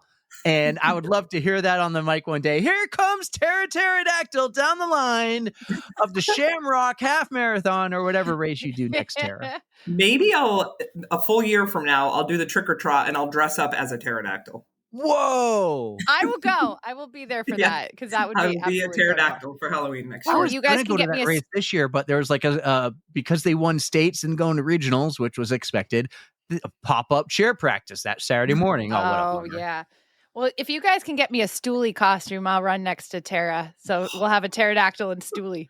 Yes. We can do these things. We can got do a these year. things. Cool. Hey, all right. I Working on it. thought of my question for next year over the Code Brown Commandment. You did? Oh, because you're switching it up. I, for the record, am not touching my question. So Yeah, she wants to be boring all the time. let it be And- boring. and- I don't even right. care. So we're actually recording tonight with somebody who is going to be on the podcast next year. So last year was the random Instagram photo, and you're like, bring that back. And I was like, you know what? That's It's a always lot a of hit. work. And I have to like dig. And then half the time I'm digging like during the recording. This year was the Code Brown Commandments. That was perfect, right? Next year, here's the question. Tell me what you think. Tara, this is the first time. Tell me what you think. On the Runs is going to have this big pasta dinner, and everyone from 2025 that's on the podcast is coming, and you all get to bring a +1. Who are you going to bring? They can be a running partner, a running legend, maybe Olympian, dead or alive. Who are you going to bring? Ooh. Good I thought you were going to question, ask right? who do you want to sit next to? Who are Of you the pod sharing fam. conversation with? Yeah. Everyone would pick Erika. Oh, so we're not going to ask that because that No, would I would. Sorry, Erica. I'd pick Mo. Oh, like pod fam. Yeah. Oh, like everyone from the foundations. Everybody that's been on, we're all at a dinner. Who are you sitting Oh. next to? Oh my God, That's a who would I great sit next variable. to? Now that you mention that, Right? I'm looking at it. You know who I think? I don't know, Erika. Who would you sit next to? I got to look at this poster for a minute. Oh my God. I know. I don't even have a poster. Probably Catherine Switzer. Oh, Yeah. yeah. Not surprised. Hello, Bex. Yeah, I know, Back- but like legend, they're all legends. Like, how I do know, you right? really choose? Oh my God, Right? Andy Glaze. Oh my God, I'd love to pick his brain. You know what? Doozer. I would want to sit Doozer. between. I would say sit between. Okay. Oh, so you get two. Okay. Yeah, I get two. I'm not going to pick Doozer because I know I'm going to get to hang out with him another time, right? So I got to think like that. Okay, who might this be the only opportunity? So I think I'm going to sit next to Addie Zarenner because Addie was like kicked this thing off for us on episode 11. She was like the true first episode. Those first time Love of it. practice, Great Addie answer. was the first one to say yes. She's someone we didn't know. So I think I'll sit next to Addie Zarenner and Pam Rickard. Pam, yes. It would be Pam. I think I would sit next to the two of them. And God, I would like, you know what? It would have to be reserved seating. It would have to be like a wedding. I pick where everybody Can you imagine sit. doing the seating Yes. chart for this? Oh my God. Yes, I would have a seating chart. Could you imagine putting like, oh my God, what's the guy's name with the pizza? The Oh, hilarious. Neil. Neil. Like, could you imagine putting him at a table with like somebody that was like conservative and like just? Yeah. I'd want to be a fly You know on the what? wall. Maybe we should do like another fun little side project, like take the foundation and just think of where we would sit them all. Who I kind would of sit want to together. do this. Do you want to do it like wedding style, like a table Yes. of 8 Totally. people? All Yeah. right. That would be so funny. Someday I will get this done and I will like read it out and say that this is my like diabolical plan of like If you got married and you could only bring the pod, where would everybody sit? Right. Oh, that's a great question. That's a Yeah. great one. Oh, and who would be your bridesmaids and your men of honor? Yeah. Oh my God. That'd be so cool. All right, we're gonna do that later. Oh That's my a God, project. this We're is gonna very shelf cool. that. My Okay. question though, it's kind of like you could pick anyone from the running world. So maybe you would pick. I would pick Kara Goucher, I think. I was actually Cool. going to use her as the example. Oh, you were? Oh no Yeah. way. Oh, that's so funny. I love her. She was my first like running hero when I first started running in 2007. And she was like really good. And I think she ran the New York City maybe the year before. I don't know. But I was just like, she was the Des of that era. And I just like fell in love with her. I just read her book. Her book is awesome. She's just such a great, like, she's awesome. So Her book was good. yeah, so good. So that would be my guest. Beautiful. Well, all right, That is so a I'm great changing it answer. up. Everybody knows what it is. I'm going to start it tonight with our first recording for next year. Erica's going to remain boring and unoriginal and just going to do her Spotify question and make our playlist super Whatever. saturated. But that's enough bashing of Erica today. I think we need to pump her tires now. I think it's time Can to you talk itch my about... feet while you're at it? They are like No. going nuts right now. They're No, bright no. red and Those are swollen for your and they OnlyFeet subscribers. But we're going to talk about the Hamster Wheel Ultra because Yeah. you're crazy. I saw a different Erica this weekend. I've never experienced this Erica before. I stayed away because I stayed away because I had little ones with me and I didn't want to get in your way. And then I saw like something truly amazing and someone so excited and happy. And that was you, Tara, doing your first ultra marathon. And you're just like, I'm an ultra marathoner. And so many other people. I have the list. We're going to go down this list and talk about them. But first, screw Erica. Tara, congratulations. You're an ultra marathoner. Thanks. I know. It was like kind of, ooh, So proud of you. ooh, thank you. I know. I never had this on my radar at all.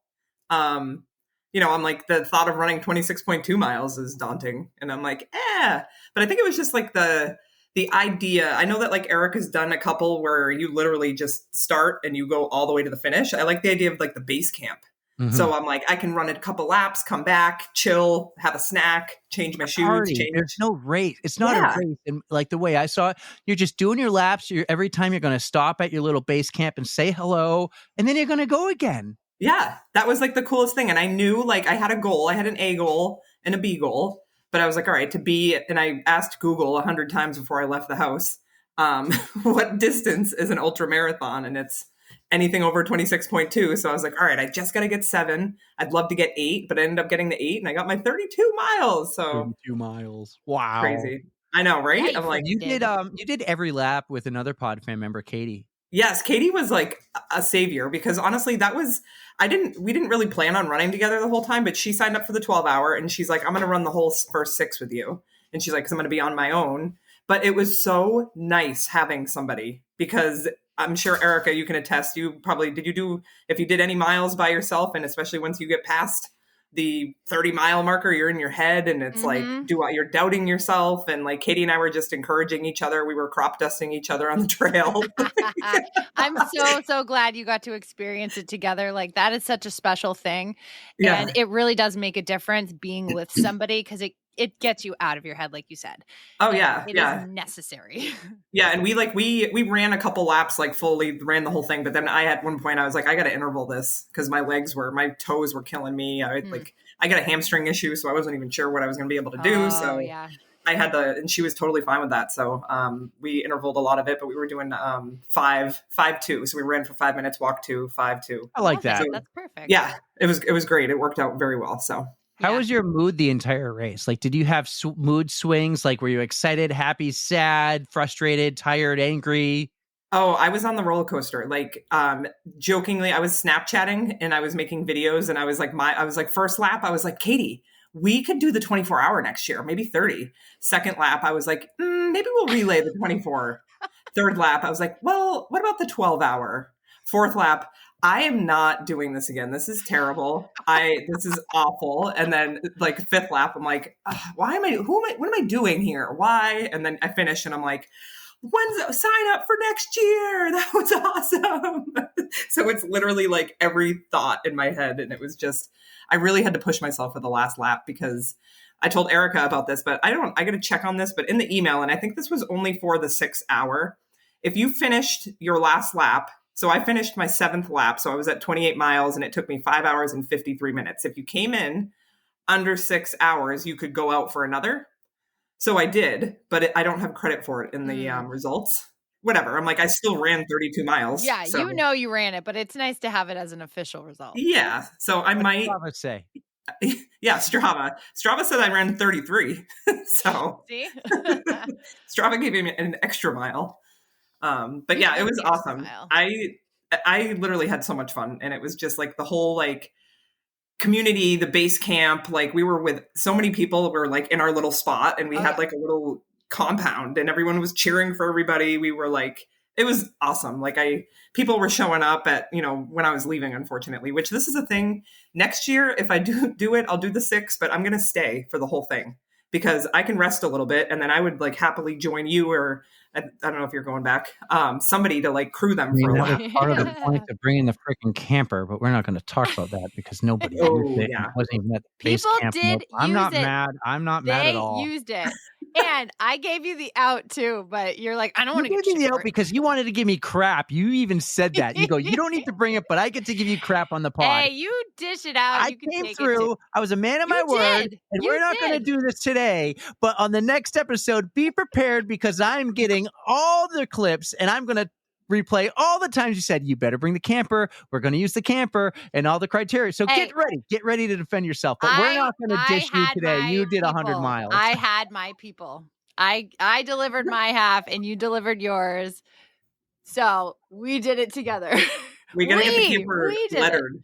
We got to get it lettered on the at the run. base camp. That was part of it. Nope, we're not talking about this. Roxanne, I know some people are laughing front row right now. seats to this race, and that helped so much. Just being right there, that cut down on like time wasted going back. I wish to the camp camper could and have stuff. been right there, or like right I wish it across could where have too, where but- Paul LeCain was. Like that would have been perfect. If Mhm. we could like talk to the race director and just get camper access wherever we want it, not like 500 feet away. Oh, Paul Irish goodbye again. He goes, I'm the king of the Irish goodbye. And he was going to stick around, but he left at like, I don't know what time, but it was in the middle of the night when it was freezing cold. He just took off. And I was like, oh, bye, Paul. But I ran the first 20 miles with Paul. I have a video to play, and honestly, I don't even remember what you were saying here, Tara, but we're going to play it before we get to everybody else and Erika. So here is a video message that Tara sent to me at some point during the race or after. All right, just finished lap 5. 20 miles, baby. The band's here. This does not feel great. This does not feel great at all. Hoping to get 2 more, maybe 3 more laps. I got like a little less than 2 hours. See how many we can do. We definitely have 2 laps in us, maybe a third. I just have to start my 3rd lap before the 6 hour runs out. Oh my God, did you hear that? I love you so much. Oh my God. I was pounding Coke. Like I would run by the station and I had like the little 8-ounce Cokes and I would chug the Coke and then I'd go out and I like literally burped the entire laps around and people were staring at me. I'm like, no idea why I've never been Where wifed did up. that come from? No idea.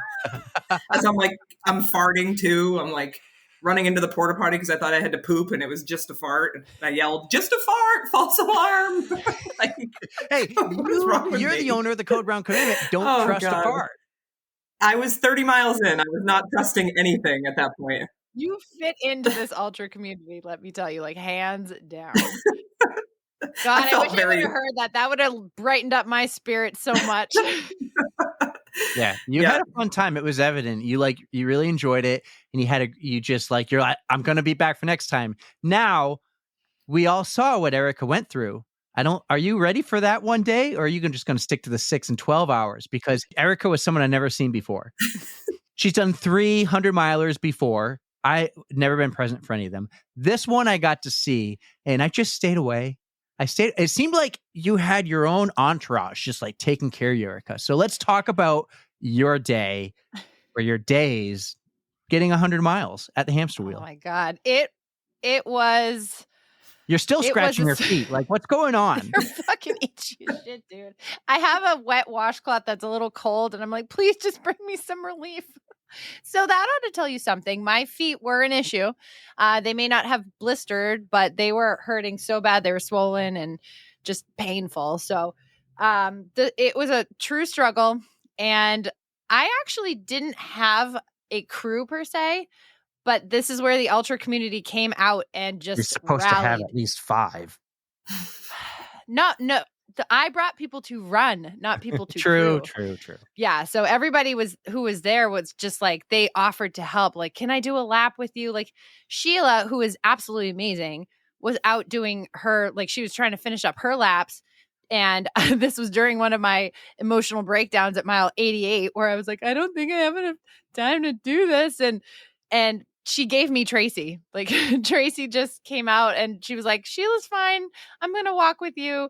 And she was just trying to like say, you have time. And you just hit those dark spots where you don't think you can do it. Like your brain just cannot compute. You haven't slept, you haven't rested. And it's so hard to just get yourself through that. But that's where the ultra people just come through and help. They like, okay, calm down for a second. Yeah. You are fine. Just take it the lap you're on, the mile you're in. That's the key. So I have a whole list of people who helped bring this out. And it's just, well, slow down. It was a struggle. Slow down. I got to bring you back. In the beginning of the day, the beginning of the race, like you look great. Big smile, happy.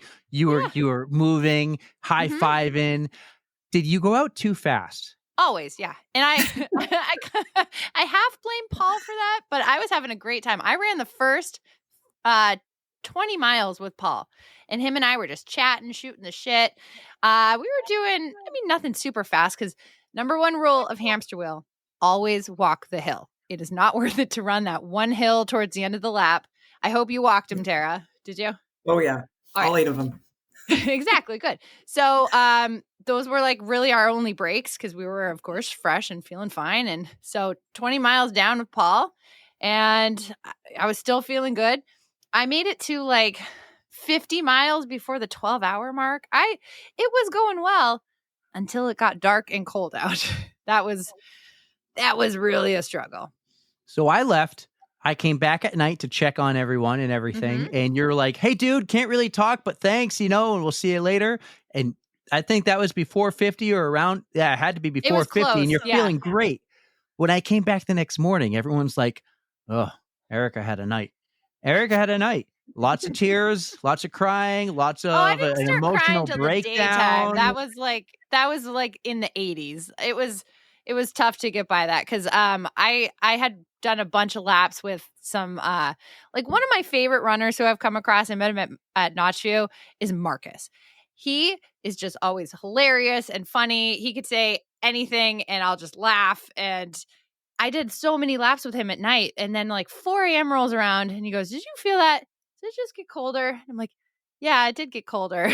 So by the end of the lap that we were on, we were both like teeth chattering, shivering. So we had to take some time and like bundle up. I had like 2 puffy coats on, a vest, a long sleeve, 2 pairs of sweatpants, long pants under that. And it was just so hard to get out of that cold spot. Like it was 25 degrees out that night. Oh, yeah. Tell me you guys want to be outside in 25 degrees the whole time. That's why I sound like a 12 pack a day smoker. Yeah. So that definitely brought it down. What were some of the things people were doing to help you? Like did anyone offer like anything to like help you? Or like, hey, what can I do for you? Or what can I show you? So, all right. At the point when I was like starting to cry and just like feeling beaten down, I ran into Celeste, and her being such a wonderful person. She's so funny and endearing and just amazing. She sees me crying and she's like, oh, honey, what's the matter? And I'm like, I'm fine. I can't control it. Like you just hit the tiredness and you're just emotionally like drained. she goes, "Do you want to see my boobs?" So I start crying, and I was like, "Maybe later." Fun fact, she does have really nice boobs. Don't ask me how I know. I saw him in the morning. First thing, she showed me her boobs. I just met her. And she's like, "Hi, I'm Celeste, and these are my bat tits." And I was like, "Oh, That's hilarious. wow. Nice to meet you." There's a whole and your story boobs. behind that. I feel like we should let her. She's gonna come on the podcast soon, and we should have her tell that. Yeah, we'll story. talk about her tits on the pod when she's here. I love her I so showed much. up in the morning. I got the boys with me. I'm on the rail trail, and finally, you are coming down the rail trail, Mhm. and you yelled one thing to me from like 100 feet away. What were you yelling? I don't even remember. Was that? I No can't stop. video. No Oh. video. No video. Was this all right? I can't remember which lap that was, but I was like in the middle of another one of my emotional breakdowns. Like I'd be fine for a little bit, and then I'd see one person I knew, and I'd be like, "Don't look at me! Like, just leave me alone!" Like, because I knew anybody would. If anybody said anything, I would have started crying again. That's so that's basically why what you did. You just kept going right by me. You're like, I'm fine. I'm really fine. I got to keep going. I need to do 20 I minutes. had I'm no choice, fine. man. I'm fine. It was- Thank you. That was you. so hard to get through that shit. But I got to give a lot of credit to Rob. He's one of the keen runners, and he is kind of like all business, but he'll adapt his strategies to help get you through it based on what you need at that moment. Like if you need a hard ass, he'll be a hard ass. But if you don't need a hard ass, he's not going to baby you, but he's just going to kind of tell you what you need. He's going to try to push you a little bit further, and that is what I needed. So the last few laps, he had me doing some run intervals, and I was like, if you weren't here, the fuck no, I would not be doing this. So he was a big help, and he had a like Rob Fierro from Ghost Train. You remember him? Like we met him at on the bus, Eastern right? States on the bus. Yeah. He walked a few laps with me. He was with like the whole crew. I mean, he was telling me dad jokes and getting me through stuff. I'm like, you guys are just so wonderful. It's people who didn't have to go out for more laps, but they did just to help, because I didn't really I had all of my friends there, but they had already done their races and they were tired. And I'm like, I couldn't ask for it, but they did it anyways, you know? Mm-hmm. It was so good. Well, and honestly, before you get into it, I do really appreciate you coming by so many times for bringing your camper, because even though I didn't personally use it, people did go in it, and it would have been nice to crawl in there and not come out though. So that's why I did not go in there, because that would have been game over. Well, I'm glad you got 100 miles. Third buckle of the year. Third buckle of the year. But I want to talk about this one thing. Like a good amateur content creator, I didn't listen to you and I took video. I kept my distance. I took a couple, like one you were 300 feet away up on the hill, and I was like, let's go, Erika. And I think someone goes, she said no video. I'm like, I'm 300 feet away. Right? See, that was fine because you couldn't get the close-up of me being like, I did not have a cute crying face. I've seen so many pictures of me being like, oh, yeah. Like well, I got one more video of you when you're coming down for one lap to go, the white flag, and I kept my distance. Yeah. But the audio was perfect. Let's play that video. Let's go, Erika. One more. Let's go. Hey, Rob, I'll meet you at the porta potties. I gotta take a dump. I did that purposely because I knew you were recording, but it was not a lie. I had left the turnaround station, which, okay, there were no secret toilets this year. They were very much on the trail. Thank you, Hampshire Will, for not making me go that extra distance for toilets. But yeah, I left that turnaround and I was like, oh no, this is coming. Like, oh, and I had to go 2 more miles before I got to the other set of toilets. So I was not lying when I said that. Well, congratulations on a successful Code Brown with 1 lap to go on 100 miles. Are you going to take a break from these ultras? Until next year. There are no ultras. We're going to do more. God, you know what? One question. Mm-hmm. A lot of people showed up and they might have had the goal of 100. And maybe about 60% of the way, they called it. They called it before the night, or they're like, you know what? I don't have it. I'm not going to do 100. It seems like every time you show up for 100, you don't stop until you hit 100. What is driving you right now to get these buckles? And they're always, let's be honest, you're always just crossing the finish line with a few minutes to spare. I am a true you golden cut it hour close finisher. every time. Talk about runner's math. Like, you're good at it. No, I'm not. That's why I always freak out, because I'm like, I don't have enough time. But like I said, this one was a team effort. I don't think I could have kept going if people weren't there to kind of push me on. So this one was a real struggle. There's just no way around it. But thank you, running community, ultra community, Bill and Darby, for putting on this event. You guys are like unreal. It's so much fun overall. In the moment, it sucks, but just the glory of finally doing it. Like Mo says, I got to buckle up. And I'm just like, I wanted this for 3 years now. So this was a culmination of 3 years of attempting the hamster wheel.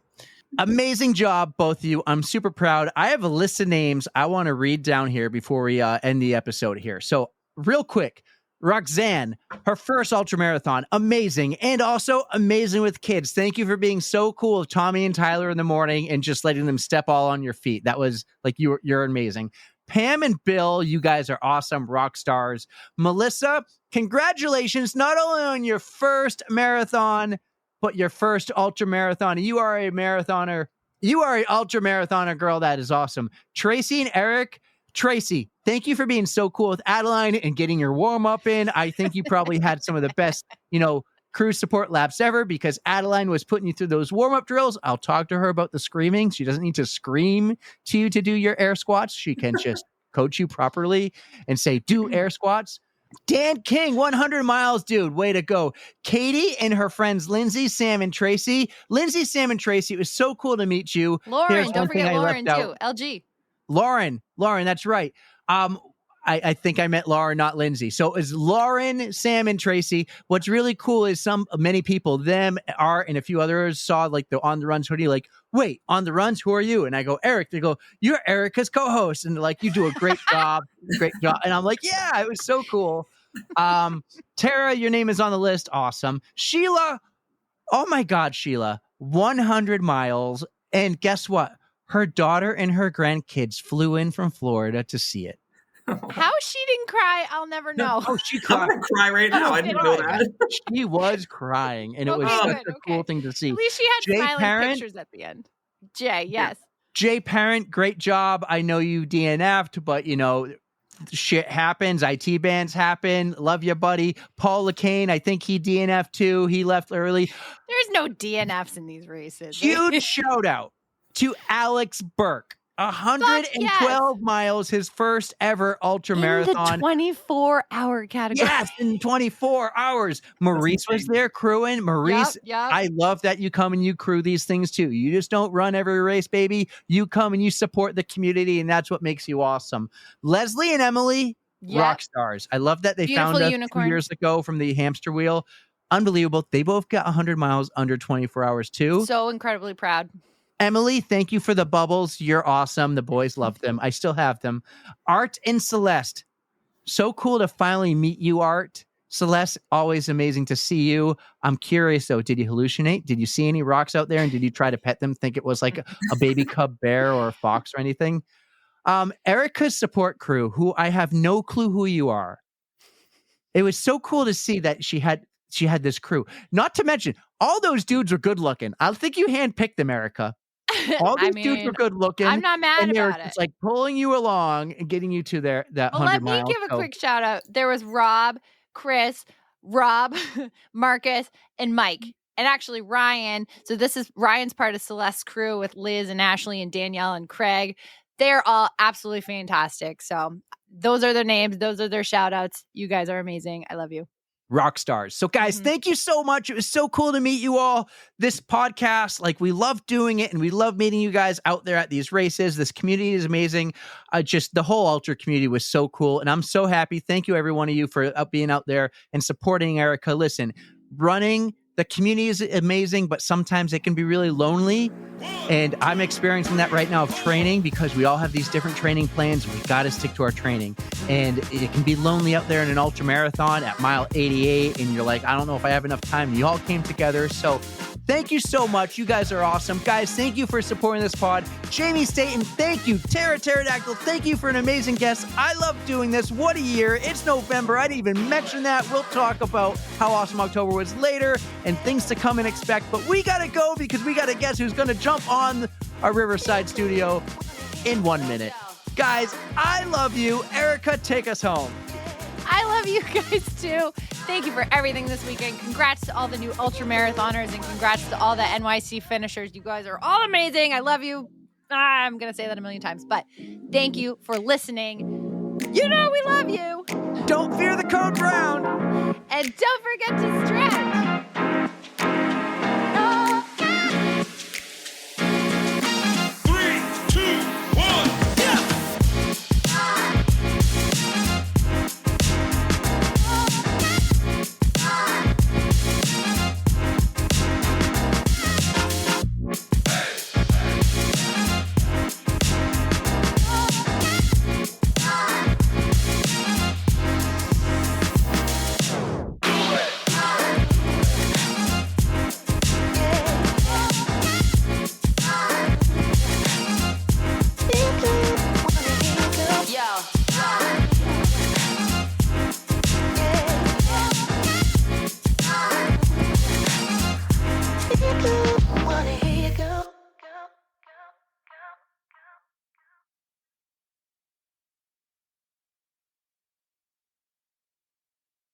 Cool. Yay. All right. Oh, my feet just got really itchy again. Hang on. You get crabs? Oh, feet crabs? That's, can you imagine? Feet crabs. Ugh. Just need to lightly itch for a couple of minutes, but A light itch. I can do that while talking. Oh. It's a long way to the top if you want to rock and roll. Oh, I hope that gets on your story as an outtake. That was beautiful. We'll see. That was like a cross between Fergie and Jesus. We'll see. Fergie and Jesus. Oh my God.